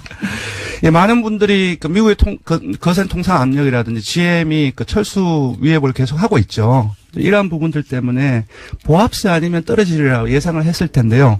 제가 숫자부터 먼저 불러드리겠습니다. 문재인 대통령의 긍정평가 지지율이 3.1%포인트 상승한 66.2% 나왔고요. 부정평가는 20.6%포인트 하락한 28.9%가 나왔습니다. 더불어민주당이 6주 만에 50%대를 회복했습니다. 상당폭 올랐는데요. 4.6%포인트 상승한 50.5%. 반면 야사당은 일제히 나란히 좀 하락세를 보였는데요. 자유한국당의 이 한 주 만에 20%선 아래로 하락을 해서 1.8%포인트 하락한 19%. 바른미래당이 창당 한 주 만에 한 자릿수로 떨어졌습니다. 모든 지역과 개청에서 하락했는데요. 주중 집계로는 3.1%포인트 하락을 해서 7.4%가 나왔습니다. 이건 많이 떨어졌네요. 예, 특히 21일에는, 그러니까 어제죠. 일간 집계로 6.5%가 나왔고요. 정의당이 4.9%, 민주평화당이 0.5%포인트 하락한 2.9%가 나왔습니다. 그렇군요. 대통령이 65% 넘은 게 좀 오랜만 아닙니까, 이게? 네, 5주 만이죠. 지난 3주 동안 63%대, 그러니까 60%대 초중반에서 계속 3주 동안 이어졌는데요. 평양, 평창 나올 때부터 떨어지기 시작한 건데, 이게. 맞습니다. 예. 근데 이제 설 연휴를 지나고, 그리고 올림픽에 있어서 이제 여러 가지 금메달. 그러니까 대통령이 금메달 딴 거 아닌데. 예, 영향이 있을 거로, 조금 이따 설명을 드릴 텐데요. 영향이 있을 거로 보입니다. 일단, 예. 그건 좀 웃기긴 합니다, 항상. 네. 이게 역대 항상 그렇긴 했어요. 대통령이 딴 게 아닌데. 네네. 월드컵 경기 이기면 지지율 올라가고 이런 거. 잠깐 설명을 드리면은 올림픽 효과라는 것이 여기 여론조사 전문가들이 많이 분석을 하고 있습니다. MB 때 2008년 베이징 올림픽이 있었죠. 그때 무려 8월 2주차 리얼미터 기준으로 6.9%포인트가 상승했습니다. 그때 기억하실지 모르겠지만 쇠고기 파동 오히려 상당히 많이 5월 그렇게 치면은 많이 오른 것도 아니네요. 네. DJ 같은 경우도 이제 2002년 월드컵 때. 뭐 아들 문제라든지 상당 부분들 그때 겹쳐 있었는데 또 상당폭 상승을 했었고요. 대부분 이제 여론조사 전문가들 같은 경우는 그러니까 금메달을 따고 축전 날리고 뭐 이렇게 접촉을 나라가 잘 되는 기분이 드는 거죠. 뭐 국가에 대한 자긍심, 애국심 이런 부분들이 국정에 대한 어떤 호의성 그런 부분들이 상승되는 부분들. 다른 여론조사 기관에서는 뭐 대통령 지지율 70%를 계속 유지했지만 리얼미터 기준으로는 60% 초중반이었다가 오랜만에 60% 중반으로. 네, 리얼미터가 좀 박합니다. 박한데 66%로 60% 중반으로 상승을 했습니다. 네. 그중에서 이제 바른미래당이 이렇게 많이 떨어진 거는 좀 의외네요. 왜냐하면 대통령이나 더불어민주당은 지금 지지율이 떨어져서 크게 눈이 안 띌 만큼 넉넉하지만 여기는 좀만 떨어지면 한 자릿수로 왔다 갔다 하기 때문에. 네, 리얼미터 같은 경우는 바른미래당이 창당의 움직임이 있을 때부터 이른바 잠재정당 지지율이라고 해서 한 4, 5주간 조사를 했었는데요. 그때도 한 번을 제외하고는 전부 다 10% 선을 유지를 했고 또 10% 초중반에 나왔었는데요. 지난주 창당한 당일 당의 주 같은 경우도 10% 초반에 나왔는데 설 연휴 지나는 과정 속에서 7.4%가 나왔습니다. 상당폭 떨어진 거고요. 많이 떨어진 거죠. 예, 아무래도 이제 창당 컨벤션 효과가 아주 오래 전부터 창당한다는 얘기가 있었고 그 과정 속에서 이제 내부적인 어떤 갈등 그런 부분들이 증폭되는 과정 속에서 시너지 효과가 거의 나타나지 않은 것으로 볼 수 있을 것 같습니다. 주중 통계니까. 네. 그러니까 제일 궁금한 건 저는 어제예요, 어제. 항상. 수요일 기준으로는 바른미래당은 어떻습니까? 네, 바른미래당이 전반적으로 일간 기준으로도 하락세를 보이고 있는데 어제 기준은 6.5%까지 떨어졌습니다. 이거는 통합하기 전에 각 당의 지지율. 맞습니다. 통합이죠. 국민의당이라든지 바른정당에 좀 잘 나올 때의 지지율과 거의 비슷한 수치입니다. 시너지가 나는 게 아니고. 네네. 당황스럽겠네요, 바른미래당은. 너무 빨리 떨어졌는데. 그렇습니다. 자, 그리고. 네. 넘어가기 전에 민주평화당하고 바른미래당의 호남 지지율 어떻습니까? 호남만 따로. 여기는 이제 호남에서 지금 경쟁하고 있으니까. 예, 아무래도 서로 경쟁 정당이다 보니 호남 쪽에서 관심이 있을 수 있는데요. 지금 보면은 바른미래당이 4.9%가 나왔고요. 호남에서요? 그렇습니다. 민주평화당이 7.6%가 나왔습니다. 호남에서는 뒤집어져 있네요. 이게. 둘 다 한 자릿수이긴 하지만 워낙 지지율이 낮은 속에서의 그 폭도를 보면 상당폭 차이가 난다고 할 수 있고요. 광주 전라에서는 기본적으로 그 설 연휴 지나면서 민주당으로 결집이 상당히 좀 지속되고 있다. 66%가 나왔습니다. 민주당 같은 경우는. 알겠습니다. 네. 바른미래당이 적어도 호남에서 민주평화당과 경쟁한다고 말하기에는 지금 아무래도 추세가 나쁘네요. 예, 아마 계속 가는 과정 속에서 좀 이러한 지지율 양상이 계속 지속되지 않을까 그렇게 예상을 합니다. 조사 기간은요? 예. 이번 주 중은 TBS 의뢰로 이번 주 19일부터 21일까지 전국 19세 이상 1,504명을 대상으로 했습니다. 유무선 전화면접 자동도 혼용 방식으로 실시했고 표본 수출은 95% 신뢰 수준 플러스 마이너스 2.5%포인트, 응답률은 5.7%였습니다. 알겠습니다. 자, 오늘 그것마저 알려주마는 이제 GM 정부 지원이네요. 예. 상당한 논란이 되고 있습니다. 근데 저는 네. 이거 이제 듣기 전에 원래 이런 건 보수가 더 싫어하는 거예요. 그렇습니다. 예. 이게 한국 자유한국당이 좀 잘못 잡았어요. 이 통상이나 또는 그 외국계 기업들이 뭔가 요구할 때 굉장히 싫어합니다, 우리가. 이런 거. 네. GM 미국 기업이라 하더라도 네. 그 보수 정치인들을 기반한 일반적인 보수 성향을 가진 시민들은 이거 싫어해요. 네. 오히려 그 지원을 절대 하지 말라는 쪽이 보수가 더 많을걸요? 그렇지 않나요? 맞습니다. 그럴 줄 알았어요. 그게 맞아요. 그러니까 지금 자유한국당은 그게 미국이라는 생각에 예. 한미동맹이라는 단어에 사로잡혀 있는데 네. 본인들이 기반한 그 지지층의 정서는 안 그래요. 그거 돈 뺏기는 거 아니야. 이렇게. 네, 쓸데없는 돈 쓰는 거 아니야. 예. 요즘 정말로 모든 사설이라든지 언론에서 이 문제가 상당히 많이 나오고 있고 국민들도 이제 대량 실업 위기 그런 부분들이 느껴지고 있기 때문에 되게 걱정을 많이 하고 있습니다. 그럼에도 불구하고 돈 그냥 주는 거 싫어해요. 예, 특히 이제 복지 문제에서 그렇게 많이 나타나는데 퍼주기라든지 네. 국가 세금 이 부분들은 상당히 민감한 그 사실이고 그래서 어떻게 나올지도 저도 궁금을 했는데요. 네.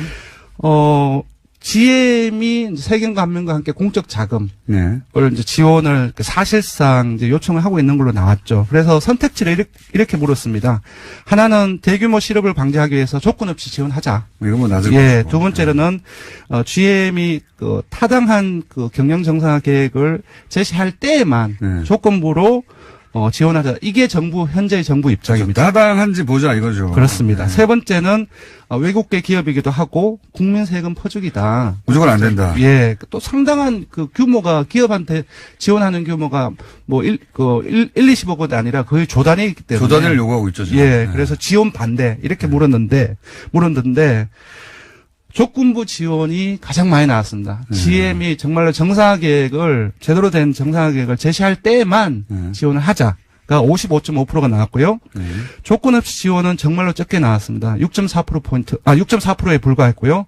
지원 반대가 상당히 많이 나왔어요. 29.8%가 나왔습니다. 세부적으로 보면 모든 지역과 연령 그리고 한국당 지지층을 제외해서 모든 지지층, 무당층까지 포함해서 그리고 진보층, 중도층 이쪽에서 조건부 지원 의견이 대다수이거나 우세를 했고요. 금방 말씀드렸다시피 한국당 지지층이라든지 보수층에서만 지원 반대 의견이 우세하게 그러니까요. 이게 저는 이렇게 나올 줄 알았어요. 이분들의 성향이 네. 아니 그 외국계 기업에 세금 들어가는 거 아니야. 그건 퍼주기 아니야. 이거 네. 상대적으로 싫어하는 거거든요. 네, 보수층이 기본적으로 국가의 역할 자체를 좁게 잡고 있고 또 여기서는 그 사실상 좀 군산공장 호남 쪽의 부분들 타격이 직접적으로 가리라는 부분들도 있는 것 같습니다. 어쨌든 여론 자체는 기본적으로 대량 실업 문제에 상당히 좀 고심을 하고 있다. 국민들도. 저는 정부가 GM 문제에 대해서 네. 단호하게 나가도 된다고 봅니다. 네. 여론이 결코 지방선거가 앞에 있지만 불리하지 않아요. 네, 네. 그리고 GM이 지금 제시한 방안들이 그렇게 무슨 합리적이지 않거든요. 그렇습니다. 지금 현재까지 또 나온 것만 우리나라뿐만 아니라 호주, 스웨덴, 노르웨이라든지 영국, 영국 이런 곳에서 전부 다 이렇게 치고 빠지기가 이렇게 누적되어 왔는 상황이기 때문에 국민들의 감정도 상당히 나쁩니다. 네. 그러니까 그게 너무 명백하기 때문에 정부가 끌려갈 필요가 없습니다. 이 사안. 그렇습니다. 예. 예. 여기까지 하겠습니다. 지금까지 이럴 밑에 권순정 실장이었습니다. 한번 시켜봤어요.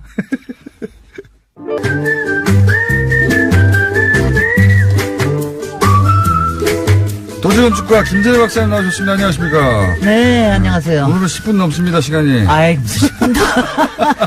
초 단위로, 요새 뭐 올림픽 하더니 막 초 단위로. 간만입니다. 10분 넘는데. 이제 정책 공부도 이번 주하고 다음 주까지 겨울에만 한다고 그랬으니까 주택 정책에 대해서 다음 주까지만 하고요. 오늘은 임대주택에 대해서 주제를 들고 나왔는데. 네. 근데 이제 제가 먼저 얘기하고 싶은 거는요. 네. 이거예요. 그러니까 우리가 항상 주택 문제 뭐 운운하고 얘기를 하면은 항상 뭐 얼마큼 많이 지어야 되느냐, 주택 보급률이 문제냐, 뭐 재건축 언제 할 거냐, 네. 집값은 오르느냐, 뭐 뭐 이런 얘기를 주로 했는데 사실은 이제 거기에서 주로 빠져 있던 게 사실 임대주택에 관련된 거예요. 네. 근데 임대주택이 얼마나 중요한 거냐 하면은 우리나라가 지금 자기 주택 보유율이 얼마나 될 것 같으세요? 한 50? 절반 정도 넘죠. 조금 넘습니다. 57%에서 60% 사이 왔다 갔다 하는데 자기가 주택을 보유했더라도 자기 집에 안 사는 사람들도 많잖아요. 요새는 굉장히 이게 모빌리티가 이동성이 많아져가지고 그러니까 절반 이상이 넘습니다. 임대주택. 여기 거기에 포함하는 거는 김원영 공장장님처럼 이제 본인이 별로 주택 저는 부동산에 관심이 없어요. 관심이 없어요. 자기 거 가지고 있으면 귀찮다 이런 사람들도 그냥 있지만. 제가 살 곳 한 곳에 관심이 있는 거지. 네. 거기 시세도 관심 없고. 시세는 관심이 좀 있어야지. 왜냐하면 일단 시세에 따라서 이제 전세 값도 많이 달라지고 그러니까. 아니, 제가 만약에 그 집을 가지고 예를 들어서 뭐 이익을 남기거나 네. 또는 뭐 빨리 팔아야 되겠다거나 아니면 뭐 더 이 부동산 장사를 해서 더 큰 데로 가야지 이런 인식이 있을지 모르겠는데 네. 저는. 왜 그래요, 근데? 제가 그냥 궁금해서 물어보는 거예요. 왜냐면 워낙 잘 벌어서? 아니, 돈이 있을 때도 돈이 없을 때도 그냥 내가 살 곳이 있으면 됐지. 아니, 부동산에서 돈을 번다는 거에 대한 일종의 윤리의식? 그거 아니에요. 그건 아니에요. 예. 못 가? 못 가요? 참 궁금하네요. 아니, 그게 이제 관심이 없어요, 저는. 네. 거기서 돈을 벌어가지고 뭘 해야 되겠다는 그 의식 자체가 머릿속에 없기 때문에. 네. 그 골치 아프게 뭐 그런 거 신경 쓰고 있나.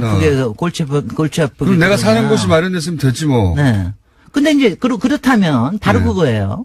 그러니까 솔직히는 50% 이상이 임대주택에 살 겁니다. 실제적으로. 네.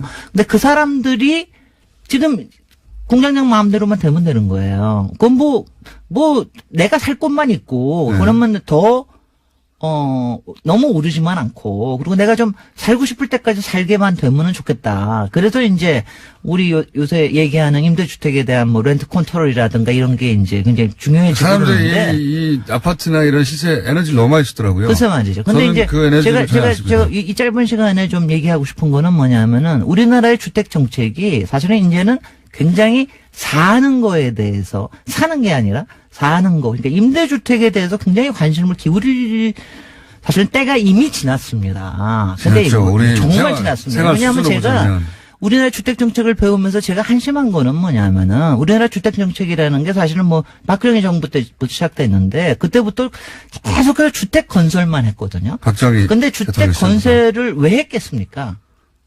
왜 했겠습니까? 그때는 모자라서 했겠다는 거는 적이고 네. 그거 해야 삥땅을 할 수가 있거든요. 솔직히. 왜냐하면 제가 굉장히 화가 그 관점에서 말하면 그 말이 정답이죠. 돌아보면서 맨날 하는 건 뭐냐면은 왜 이명박 대통령이 임기 시절에 했던 모든 프로젝트들이 거기에서 뭔가가 수익 모델이 되기 때문에 한 거 아니에요. 이명박 대통령이 한 일은 그 이익을 누가 가져가지 하는 관점에서 보면 다 이해가 됩니다. 글쎄요. 근데 왜냐하면 우리가 애초에 잘못 끼운 게 뭐냐 하면은 그러니까 주택이라고 공급이라고 하는 게 사실은 주택 복지나 우리의 삶의 질을 얼마나 올리느냐에서 시작한 게 아니라 장사를 되게 하느냐. 여기서부터 시작을 한 거거든요. 그러니까 얼만큼 팔리게 하고 그러니까 이제 모든 에너지들이 분양주택으로 한 겁니다. 건설 경기 얘기하고. 건설 경기하고 주택 산업, 건설 산업 얘기하고. 얘기하고. 맞아요. 부동산 맨날 관련해서 내가 어떻게 그 집에서 살 것인가 이런 얘기 한지 해본 적이 없어요. 해본 적이 없어요. 그러니까 얼마나 한심하냐면 우리나라의 주택건설촉진법이 70년대에 만들어졌는데 임대주택에 대한 건 그것보다도 10년 늦게 만들어졌습니다. 그리고 실제적으로 공공이 짓는 임대주택이라는 거를 처음으로 법을 만든 거는 2003년 DJ 정부 시절이에요. 그러니까 30년이 지나서 겨우 공공에서 임대주택을 만든다는 걸 생각을 한 거예요. 돈을 그렇게 벌었으면서. 이제 이게 어느 만큼 차이가 나느냐 하면은요. 그러니까 영국 같은 경우가 이제 우리하고 많이 비교가 되는 게 영국은 45년 전쟁이 끝나자마자 가장 많이 투여한 데가 공공임대주택입니다. 그러니까 이제 영국 같은 경우는 공공임대주택을 하도 많이 지어서 문제가 돼가지고 나중에 이제 대처 시절에 공공임대주택을 분양으로 바꿉니다. 근데 이제 우리는 공공임대주택이요. 그러니까 공공이 갖고 있는 임대주택이 지금 몇 %나 될 것 같으세요? 50% 이상이 사는데 몇 %나 될 것 같으세요? 글쎄요. 아직도 두 자릿수가 안 됩니다. 두 자리가 10%도 안 돼요? 두 자리가 안 됩니다. 그러니까 저희가 맨날 얘기하는 게 공공임대가 15% 정도가 되면 굉장히 안정적으로 될 수 있고 저소득층도 조금 안정적으로 갈 수가 있다라고 하는 게 이제 우리 보통의 이론인데 이게 그래서 그렇게 많이 지었는데 왜 이렇게 늘어나지는 좀 늘어나긴 늘어났어요. 옛날에는 한 100만이었다. 요새 한 200만 정도 늘어났는데 왜 이렇게 줄어드느냐라고 하고 왜 이렇게 비율은 줄어드느냐 하고 보니까 우리는요, 임대주택이 다 분양 대비 임대주택이 너무 많아요. 그러니까 10년 하다가 분양하고, 길어봤자 30년 하다가 분양으로 바꾸고, 이게 너무 많아요. 그러니까, 근데 여기에서 이른바 영구 임대주택이라는, 그러니까 항상 임대주택으로 할 수 있는 이런 게 좀 더 많아져야 되는데, 그거는 숫자가 하나도 안 늘어요. 그거는 저는 이런 것 같아요. 그러니까, 제가 왜 아파트에 살거나 집을, 내가 들어 살고 있으면 되지 하고 관심을 끈지 잠깐 생각해 봤더니, 예를 들어서 이때까지 우리 문화는 부동산을 자산으로 보고, 경제적 가치로 보고, 그래서 시세 얘기하고, 그리고 그 아파트에 들어가야 자기 삶이 성공하는 것처럼 광고도 엄청나게 때리죠. 수십 년간 받아왔잖아요. 그러니까 거의 세뇌 수준입니다. 그러니까 집이라는 게 내가 사는 곳 또는 내가 평생 삶을 이루는 곳 그런 공간이란 개념이 머릿속에 없고 내 신분하고 연결되고 내 재산하고 연결되니까 임대하면 못 사는 것 같은 거예요. 무슨 말이에요?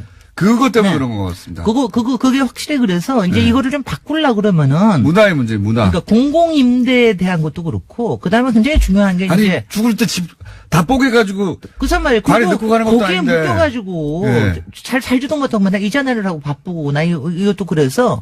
그 다음에 나머지는 민간의 임대가 좀 안정적으로, 그러니까 살고 싶은 데 살고 싶은 만큼 살고, 너무 오르는 걱정하지 마. 요거를 안전하게 만드는 거에 굉장히 많이 투입을 해야 되는데. 솔직히 제가 이제 이거 얘기하면은, 이제 김현미 장관도 나중에 얘기 듣고 그럴 텐데, 김현미 장관이나 문재인 정부에서 상당히 그쪽 부분을 생각을 하면서도, 아직은 그렇게 용감하게 하지 못해요. 왜냐하면 이제 앞에 있는 이 관념이 워낙 크고. 그러니까 이건 전 국민의 인식을 바꿔야 되는 거죠. 그래서 근데 이제 그 부분을 많이 바꿔서 제가 오늘 얘기하는 뜻도 이게 뭔가 왜곡이 돼 있다 우리가. 그리고 우리가 절반 이상이 임대에 사는데 임대에 사는 게 아무렇지도 않아져야 된다. 뭐 어떻습니까 그게? 그리고 그저 말이죠. 그리고 그거 가꾸고 살고 그 다음에 내가 살고 싶은 만큼 살고 괜히 이 부동산 머리에 이고 등에 짐지고 살 필요 없다. 이런 점에서 임대주택에 대한 생각을 굉장히 많이 좀 바꿔야 한다. 너무 오랫동안 말씀하셨다시피 박정희 정부 시절부터 지금 50년, 60년 동안 이어져 온 문화라 한 번에 바뀌지는 않겠지만 그런 얘기를 뉴스공장에서 계속 해야 될 것 같아요. 집 안에서 내가 어떻게 살지가 중요한 건데 그런 문화는 없고 다 똑같이 살아요. 그래서 말이죠. 똑같은 박스 안에 살면서 시세 생각만 하는 거 시세 생각만. 아니 맨날 생각하고 어떻게 하면 처음에 분양 이걸 잘 잡지? 그리고 조금 한 5, 6년 살다가 그 다음에는 이거 팔고 나가는 게 지금 이로운 거 아니야? 맨날 그거 걱정해요. 아니 그러니까 집을 사서 맨날 그 걱정만 다음에 언제 팔까 생각하는 게 저는 이해가 안 가요. 그래서 말이죠. 그래서 저의 꿈 중에 하나는 이 등산이나 우리 여성 주부들 모여서 모일 때 집 언제 팔고 언제 사지 이 좀 주제가 좀 안 나오는 사회에서 살고 싶으려면 우리가 임대주택이라는 거에 대해서 우리가 사는 거에 대해서 마음을 좀 열어야 된다. 아니, 물론 부동산을 자산으로 보고 그것을 경제적 가치로 볼 수밖에 없는 분들도 계시죠. 네. 아니, 그것도 중요합니다. 근데 전 국민이 그럴 필요는 없잖아요. 그렇습니다. 그리고 이렇게 남의 집에 사는 거에 대해서 안전하다고 생각을 할 수 있도록 하는 사회를 만드는 게 굉장히 중요한 거예요.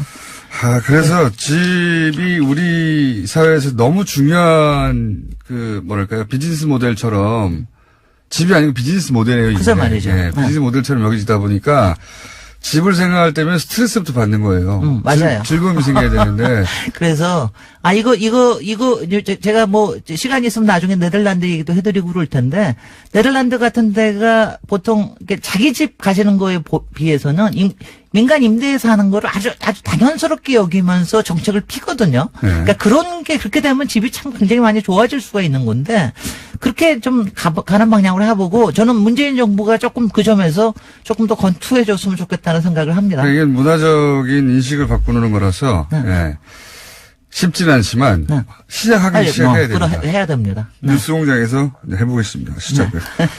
자, 웬일입니까? 지금. 왜? 5초 남았는데, 5초 남았는데 여유있게. 우리는 오늘은 뭘 할까요? 김재래 박사님이었습니다. 안녕! 안녕!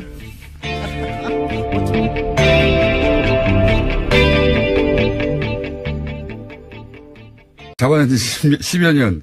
댓글 전문가로서 하는 말인데, 거기는 누군지는 저도 모르겠어요. 누군가 대규모로 매크로를 이용해서 여론을 조작하고 있습니다, 현재. 네, 한성숙 대표도 어제 그에 대해서 인정하는 바에 이야기를 했는데요. 정치 관련 기사에서 특히 조작 가능성에 대해서 인정하는 식의 이야기를 했다고 합니다. 프로그램을 이용해서 조작되는 건 명백한 겁니다. 명백한 건데, 그럴지도 모른다가 아니에요. 제가 자신있게 말씀드리는데, 근데, 누가 하는 걸까요? 이게 사실은 진짜 주제거리입니다. 여기까지 하겠습니다. 시사인의 김은지였습니다. 감사합니다.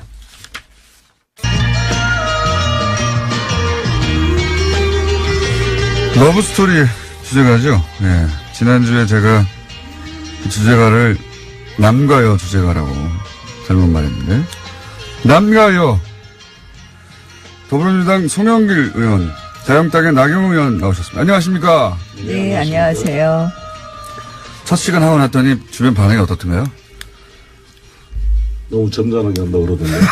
점잖하게 한다. 나경원 좀 혼내주라고. 아니, 이렇게 야당 탄압을 하는군요. 혼내주겠다고 막 그러시는 거 아니겠습니까, 지금? 의원님은 송 의원님하고 한번 하고 났더니 뭐라고 주변에서 그런가요? 저는, 그저께 이제 저희 동네 분들이 듣는다 그러셔서, 어떠세요? 그랬더니, 그냥 소신 있게 말씀하시대요. 그러시더라고요. 그래서 그 방송은 좀 그렇잖아요. 그러던데요. 그 방송은 좀 그런데요. 거기에 나와서 소신 있게 말씀하시대요. 그러던데요. 이게 공장장님이 편파다. 이렇게 얘기를 하는 것 같아요. 그렇게 부드럽게 하셨나요? 그분들이? 저희 주민들은 참 품격이 있으십니다. 저희 동작구 주민들. 자, 네. 품격 있는 분들만 만나시나 보죠, 따로? 저는 어디서나 어느 때나 누구나 만나고 있습니다. 자, 이제 파이트 1라운드. 최근 통상압력이나 그다음에 GM 뭐라고 해야 될까? 폐쇄 결정. 네, 이런 이야기 계속 나오고 있습니다. 요 GM부터 한번 얘기 다뤄보죠. 네. 혹시 의원님이 먼저 하시는 게 좋겠습니까? 아니면 나경원 의원님 먼저 하시겠습니까? 소영 의원님 먼저 하시겠습니까? 네, GM 자동차 문제가 이제 논란이 되고 오늘 산자부 장관과 이제 그 GM 대표가 만난다 그러는데 핵심은 그런 것 같습니다. 지금 GM이 본사가 GM 코리아한테 주고 있는 27억 달러 부채를 출자로 전환시키고 추가로 28억 달러를 투자한다는 말이 있는데 그에 대한 확인이 필요하고 신차 2개를 창원과 부평공장에 배정해서 50만 대 물량을 유지해 주겠다라는 건데 그와 함께 우리 이 한국 산업은행에 추가 출자를 요구하고 있는데 그 전제로서 실사가 필요합니다. 예. 노사 양측 간의 지금 불신이 뭐냐? 지금 의도적으로 GM 본사가 GM 코리아의 적자를 유도하고 있다. 그렇죠. 여러 가지 부품을 비싸게 공급하고 또 ISP라고 인터내셔널 서비스 퍼슨이라는 임원들이 한 100여 명 와 있다는데 체제비 월급이 5억이면 그것만 해도 500억입니다. 그다음에 로열티를 가져가고 R&D 비용으로 해서 개발된 차의 소유권, 지적 무역 소상권도 본사가 다 가져갔다. 여러 가지 이런 구조적 문제를 놔두고 추가 출자를 해봤자 밑빠진 독에 물붓기가 될 거 아니겠는가. 이런 것에 대한 실사에 동의를 좀 한다 그러니까 그 실사를 기초로 그린필드 투자. 단순히 채권을 출자로 전환하는 수준을 넘어서 추가 출자를 확실히 한다면 여러 가지 같이 대응한 검토가 필요하다 이렇게 생각합니다.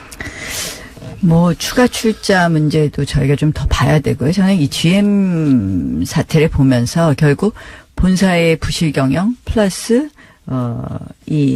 고비용 저효율 구조와 낮은 생산성 이 두 가지가 복합되어 있다고 봅니다. 그래서 사실은 낮은 생산성이요. 네. 그러니까 두 가지가 다 문제죠. 특히 이제 GM 본사는 지금 GM 코리아로부터 뭐 아까 송 의원님도 말씀하셨지만 R&D 비용으로 매년 지금 6천억씩 가져갔다는 것도 나와요. 그래서 사실은 양쪽이 다 저희가 GM을 실사하는 것도 필요하고 결국 노사 간의 이 문제를 어떻게 해결할 것이냐 이 부분에 대해서 먼저 협상하게 하는 것이 필요하다고 생각을 합니다. 그리고 노사가 자구책을 먼저 내놓게 하는 것이 필요하다.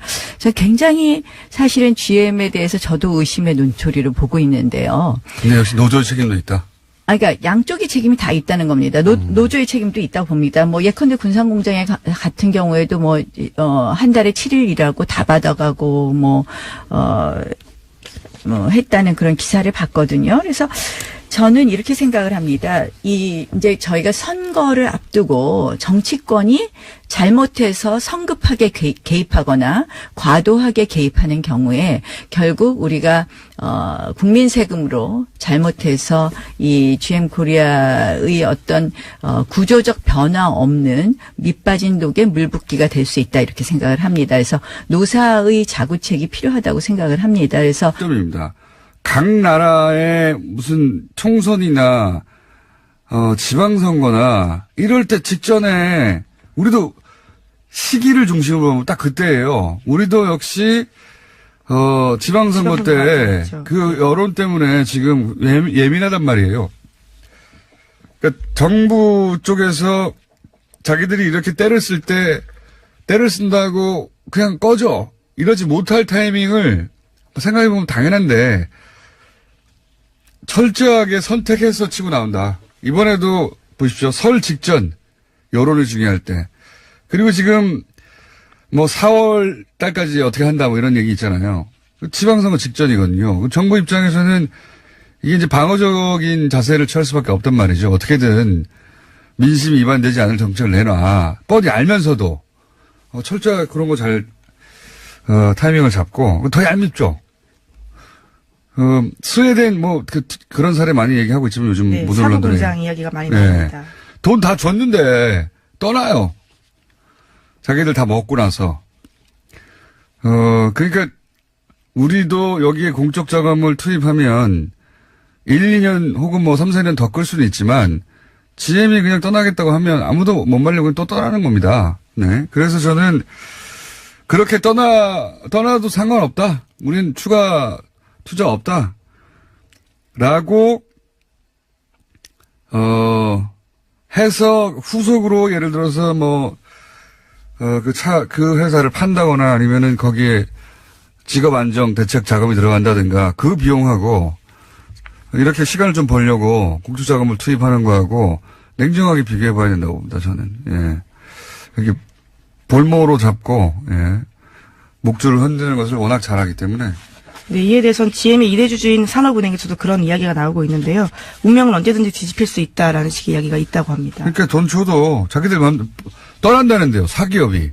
그거 어떻게 말려요? 말릴 수가 없어요. 다른 나라들도 이런저런 조항을 안 낸 게 아닙니다. 바보가 아니니까. 그래도 그냥 떠나는 거예요. 예. 자기들이 떠나고 싶을 때. 사기업이니까요. 게다가 지금 GM이 우리도 당신들도 투자하라고 하니까 투자하겠다고 하는 게 실제 돈을 넣는 게 아니고 자기들이 이 한국 GM이 가지고 있는 부채를 투자한 셈 치겠다는 거거든요. 돈 한 푼도 안 넣는 거예요. 우리 정부는 생돈을 늘어오는 거고 자기들은 빚이 있는데 그거 털어낼게 이런 의미거든요. 아무 의미 없어요. 게다가 그 빚이 어떻게 생긴 겁니까? 계속 얘기했듯이 쥐어짜가지고 현금 가져가서 생긴 거거든요. 빚을 만들어 놓고 그 빚을 까줄게 이런 거예요. 돈 하나도 안 넣고. 얄미움의 극치입니다. 진짜. 불법은 아닌데 할 수 있는 최대한 박박 긁어서 상황을 만들어 놓은 다음에 실은 말고 이런 태도로 나오는 거죠. 예. 근데 이제 그게 딱 타이밍이 지방선거 직전이다. 이런 것도 다 계산된 거다. 자, 이 뉴스도 계속 나올 뉴스네요. 자. 다음 뉴스는 뭡니까? 하나 정도 더 하고 끝내야 될 것 같아요. 예. 네, 트럼프 행정부가 외국산 철강과 알루미늄에 대해서 높은 이율로 관세부가 추진하고 있습니다. 이에 대해서 미국 내에서도 비판이 이어지고 있는데요. 산업부양 효과를 내지 못한 채 무역 분쟁만 초래한다라는 비판이 있다고 합니다. 뭐 비판은 있겠지만 트럼프는 이런 거 따질 때 미국 내 비판이라든가 또는 뭐 동맹국의 사정이라든가 이런 거 따질 형편이 아니에요. 이번에 그 지방선거에서 어제도 저희 한번 다뤘지만 지방선거에서 망하면 망합니다. 트럼프는. 예. 탄핵 위기까지 갈 수 있다라는 식의 그러니까요. 이야기인데요. 지금 그 상하원이 다 민주당으로 바뀌면 지지율도 어차피 역대 최하인데 망해요, 망해. 그러니까 지금 남 쳐다볼 형편이 안 되는데 여기다 대고 무슨 뭐 국내 보수에서 그러니까 우리나라 보수에서 이게 친북 정권이라서 다 말도 안 되는 소리예요. 그냥 관심도 없어요. 거기에 대해서 트럼프는 자기 살 길 찾느라고 하나 정도 더 해야 될 것 같은데 네이버 얘기 잠깐 할까요? 네, 어제 한성숙 대표가 행사에서 한 이야기인데요. 뉴스 배치와 댓글과 관련해서 조작 논란에 휩싸였던 네이버가 뉴스 댓글 정책을 전면적으로 개편하겠다라고 밝혔습니다. 아직 구체적인 내용이 나온 건 아닌데요. 댓글 서비스를 바꾸는 방안을 다각도로 검토하고 있다고 합니다. 자, 이 뉴스는 네이버도 이제 지금 들끓고 있는 뭐 예를 들어 댓글 정책이라든가 뉴스 배치 문제에 대해서 모르는 바가 아니라는 거죠. 예, 모르는 바가 아닌데 댓글에 대해서 매크로가 지금 작동하고 있다라고 하는 정황들에 대해서는 여러 차례 저희도 얘기했고 다른 뉴스에서도 조금씩 다릅니다. 근데 제가 자신 있게 말씀드리는데 다스는 누구 겁니까 할 때처럼 지금 네이버의 댓글은 매크로가 작동해서 만들어지는 겁니다. 이거는 제가 댓글 전문가로서 댓글 전문가 생활 20년 그리고 이제 10월달을 안녕하세요, 김호준입니다. 미국 정부의 일방적 통상 압박에 대해 국회 차원의 유감 표명 결의안 채택이 어제 무산됐습니다. 자유한국당이 미국의 보복에 대한 우려를 표명했기 때문인데요. 저는 이게 도무지 이해가 가지 않습니다. 트럼프 행정부는 이미 보복 관세를 이야기했고 세이프카드는 발동을 했고 철강 관세는 고관세는 예고를 한 데 이어서 애초 자신들이 부담하겠다고 했던 사드 포대 비용, 운용 비용, 전략자산 파견 비용은 방위비 증액 역시 일방적으로 증액을 압박하고 있습니다. GM의 군산 공장 폐쇄에 대해 트럼프는 내가 대통령이 되지 않았으면 이런 소식 듣지 못했을 거라며 자랑하고 있죠. 한미동맹은 미국을 주저하게 만드는 우리 안전판이 되는 게 아니라 오히려 이렇게 일방적으로 압박해도 쟤네들은 꼼짝 못하겠지 하는 미국의 볼모가 되어 있습니다. 그리고 상대는 이미 한미동맹에 대한 존중 따위 안중에도 없고 대놓고 무역에서 동맹 아니라고 말하고 있는데 거기에 우리도 보복 대응을 하자 이것도 아니고 우려와 유감을 표명하자는 것도 그것조차 못하고 있는 겁니다. 이유 없이 뺨을 맞아도 화를 내기는커녕 미국이니까 또 때릴지 모르니까 그냥 가만히 있자. 이게 보수의 가치인가요? 그런 보수는 필요 없다. 김원준 생각이었습니다.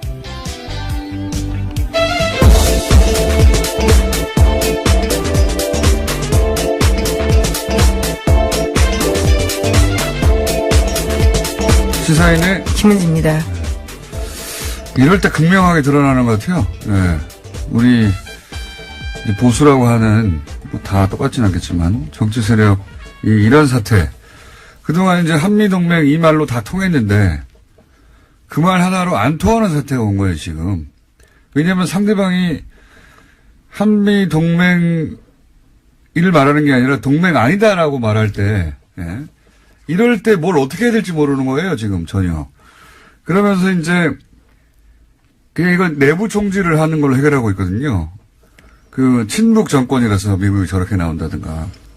친북 정권하고 무슨 상관이 있어요, 이게. 이게 말이 안 되는 게 뉴스공장에서도 한 3, 4주 전쯤에 저희 다뤘지만 한국산 세탁기 세이프가드 여기서부터 막 뉴스가 나오기 시작한 건데 이거 미국 월풀사가 이명박 정부 때 제소한 겁니다. 그래서 우리는 또 WTO 제소하고 그래서 우리가 이겼어요. 네. 그리고 나서 월풀이 다시 박근혜 정부 때 세이프가드 신청해서 트럼프 정부가 이번에 먹인 거거든요. 이거 다 이 친북 정권이라서 그랬다면 이명박 박근혜 정부도 다 친북 정권이라서 미국이 이런 거예요. 말이 안 되는 거예요. 이런 게 다. 보수 집권할 때 다 시작된 겁니다. 철강도 마찬가지고. 근데 이제 트럼프는 지금 중간선거 때문에 더 밀어붙이는 거잖아요. 어제 저희가 다뤘지만. 네, 내년 11월, 올해 11월에 있습니다. 우리가 무슨 외교를 안 해서 그런 게 아니고 우리가 외교를 어떻게 트럼프 탄핵을 막거나 트럼프 제소를 시킬 수가 있어요. 우리하고 상관없는 거예요. 이건 미국 사정이지. 여기서 갑자기 친북 정권이 왜 나옵니까? 이렇게 국익이 문제될 때는 원래 보수가 더 강경한 거거든요. 만약에 GM 관련해서 우리 정부가 돈을 보조해 줘야 되느냐 이런 여론조사하면 보수가 더 많이 반대해요. 성향상. 근데 우리 정치권은 말이 안 되는 거예요. 그러니까 기본적인 뭐를 근거로 자신들이 보수라고 하는지 모르겠어요. 미국이 형님인 게 보수가 아니잖아요. 하여튼 가늠저가 되는 지금 사태가 벌어지고 있다. 보수의 정치가 무엇인가 하는 가늠저가 되는. 자, 한동안 계속되겠네요, 이거는. 첫 번째 워낙 큰 뭡니까? 이슈여서요. 예. 예, 하지만 다스 소식 먼저 전해드리겠습니다. 예. 강경호 현 다스 사장이 다스는 이명박 전 대통령의 것이라고 검찰에 진술했다고 합니다. 오늘 아침 한국일보 보도인데요. 강 사장은 2009년 6월부터 이상은 다스 회장과 함께 공동대표를 맡고 있습니다. 검찰에서요. 이명박 전 대통령 지시를 받아서 다스 사장으로 취임했다라고도 진술했고요. 또 다스 사장 취임 이후에도 칠권이 전혀 없었고 인사 등 주요 사항은 이시영 씨가 지고 있었다라고 합니다. 죄송합니다. 며칠 전에 이어서 이제 발음 꼬이는 거 저희가 한번 모아가지고 네. 또 갑자기 감기 기운이 있네요. 예. 네, 그러네요. 예. 네. 다스 사장은 바디 사장이다. 뭐 그런 얘기고 이때까지 쭉 그래왔죠. 그리고 이제 계속 얘기하지만 뚝이 무너지고, 예, 그 뚝을 버틸 힘이 없다는 걸 아는 순간부터 이제 각자 도생하는 것이고, 이제 이명박 전 대통령 혼자 남았어요, 사실상. 네, 그렇죠. 정말 혼자 남았습니다. 네. 김성우 전 사장도 그렇고요. 또 이동영 부사장도 다 진술을 하고 있습니다. 그리고 이제 검찰이 그 이병모, 재산관리라고 저희가 계속 얘기했던 이병모 씨가 구속될 때 그 영장에 다스 실주주 이명박 이렇게 기재를 했어요. 우리가 천안함 사건이 있었고요. 또 지방선거가 6월 달에 있었습니다. 참 이상한 일이네요. 저는 이제 뭐 여기 예를 들어서 대통령 기록물 관리법 위반 뭐 이런 거 말고 왜 하필 그때 문서를 빼갔을까 궁금합니다. 내용이 궁금한데 이게 이제 1급 혹은 2급 하여튼 안보 기밀일 테니까 내용은 안 나올 것 같은데 굉장히 궁금하네요. 굳이 이걸 빼간 이유가. 뭔가 나중에라도 챙길 것이 있으니까 그 수많은 문서 중에 이걸 가져갔을 거 아닙니까? 예. 또 대통령 기록물 관리법 위반 혐의도요. 굉장히 좀 존재 위반적이라고 볼 수 있는데요. 이명박 정부 시절에 노무현 정부 때 당시에 그러니까요. 그걸로 고발을 한 적이 있거든요. 국가기록원이요. 다 청와대 주도였다라고 합니다. 근데 왜 그건 다 알겠는데 뭐였을까요, 내용이? 그게 궁금합니다. 자, 앞으로 나올래나? 자, 다음 뉴스는요? 네, 마크 펜스 미국 부통령이 북한 대표단을 만날 예정이었지만 북한이 취소해서 불발됐다라는 보도가 나왔습니다. 워싱턴 포스트가 현지 시각으로 20일에 실은 기사 내용인데요. 평창 동계올림픽 개막식 참석차 방한 중이었던 펜스 부통령이 청와대에서 김여정 등을 만나기로 했지만 회동 2시간 전에 북한 쪽에서 취소했다라고 합니다. 이게 이제 펜스가 미국 가서 비판을 많이 받았거든요. 상당히. 그리고 북한과 외교전에서 졌다. 이건 외신들의 뭐 대체적인 평가였고, 미국 가서 뭐 했냐, 아니, 한국 가서 뭐 했냐, 이런 비판 강도가 미 국내적으로도 높았고, 다른 나라의 평가들도 완패했다. 여기에 대해서 이제 펜스가 디펜스 하는 거죠. 예. 언론 플레이 하는 겁니다. 언론 그렇죠. 플레이를 해서. 워싱턴 포스트에 사실상 내용을 알려준 건데요. 자기가 가서 직접 얘기하고 이랬다고. 근데 이게 이런 거 공개 안 하는 거거든요, 원래. 네, 외교적으로는 불문율이라고 예. 합니다. 왜냐하면은 이런 마크 접촉을 공개해버리면 다음 마크 접촉을 어떻게 합니까? 다 공개될 거라고 생각해서 못하게 된단 말이죠. 그만큼 이제 비난을 많이 받았다는 얘기도 하고, 또 한편으로는 이거는 미국 특히 펜스 쪽에서의 디펜스일 뿐이다. 여기에는 굉장히 라임이 살아있네요. 펜스의 디펜스. 그러니까요. 한번 해보니까 괜찮아 계속 하는 거예요. 여기 우리나라 버전이 있을 수 있고요. 그리고 북한 버전이 있을 수 있습니다. 이건 미국 펜스의 디펜스 버전인 거예요. 예. 원래 동네에서 동네 사람들끼리 싸워도 각각 자기 입장이 완전히 갈려요. 그냥 미국의 펜스 입장을 일방적으로 기정사실할 필요는 없어요. 아, 이쪽에서는 이렇게 디펜스가 나오는 거구나. 그러는 거고요. 그리고 이제 이걸 기준으로 해도, 북한이 취소한 이유가, 펜스. 직전에 탈북자를 만나고. 그렇죠. 예. 펜스 부통령이 일부러 직전에 탈북자를 만나서 자국민을 고문하는 정권이다. 이렇게 말을 했거든요. 직전에. 이거 참 촌스럽게 얘기하는 거예요. 만약에 북한이 미국을 만나기 직전에 콴타나모에서 나온 죄수를 만나가지고 고문당했어요? 이런 거 물어보고 고문당했죠. 미국도 고문하는 정권이라고 하고 이라크 가가지고 미군들이 성폭행했단 말이죠. 그 감옥에서.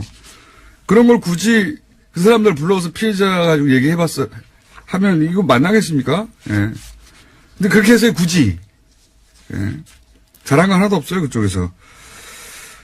기왕에 이제 넘버 투끼리 만나자고 하는 건데 이미 알고 왔다는 거잖아요. 더더욱이. 네, 이미 2주 전에 정해진 일정이라고 하는데요. 이와 관련해서는 워싱턴 포스트가 보도하고 있습니다.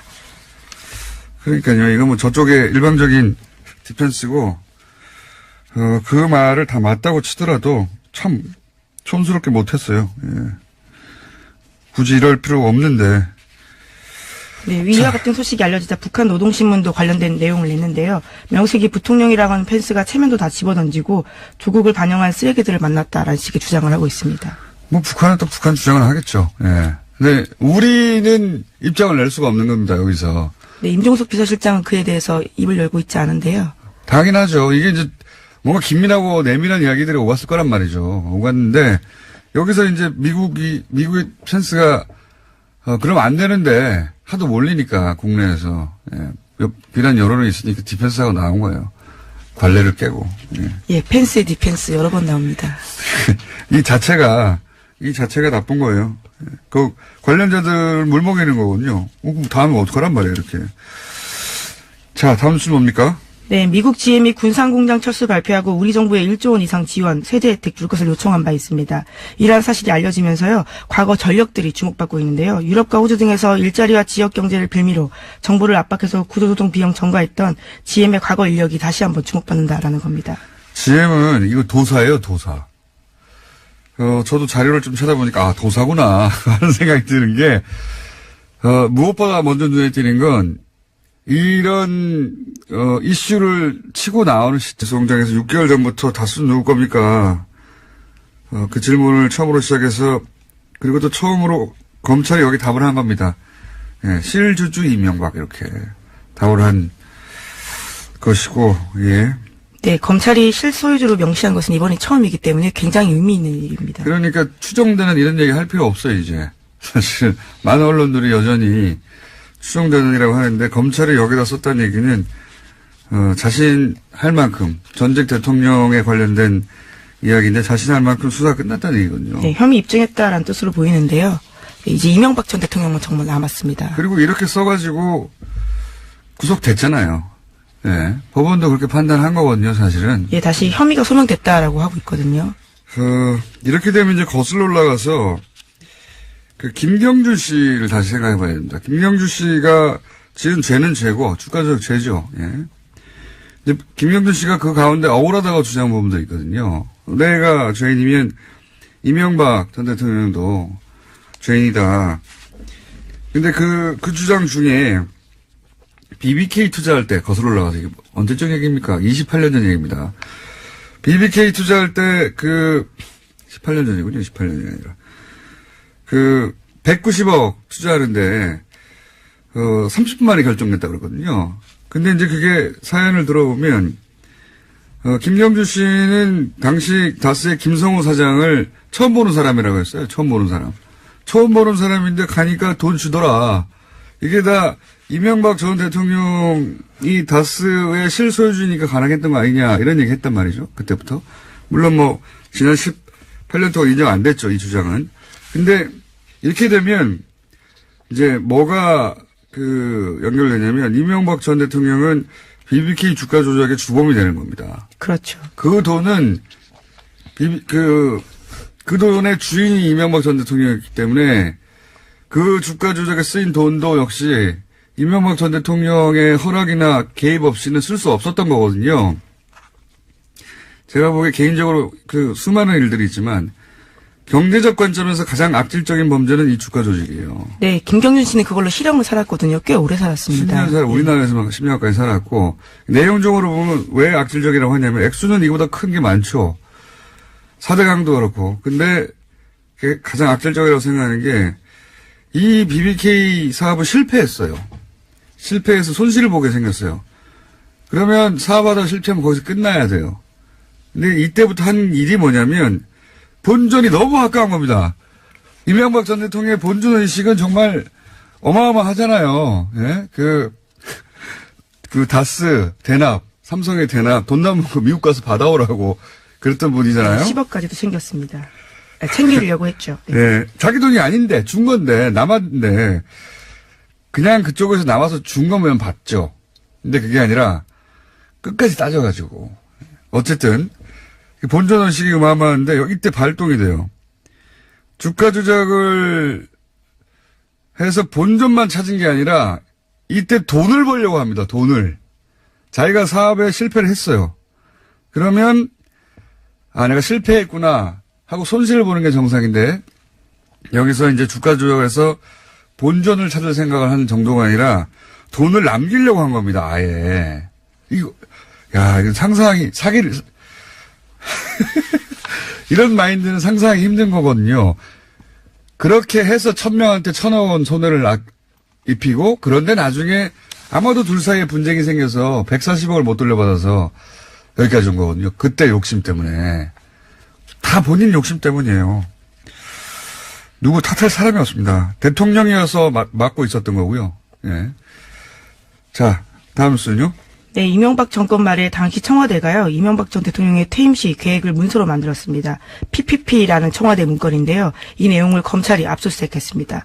여기에도요, 다스 상속 문제가 쓰여 있다라고 합니다. 당연하죠. 예.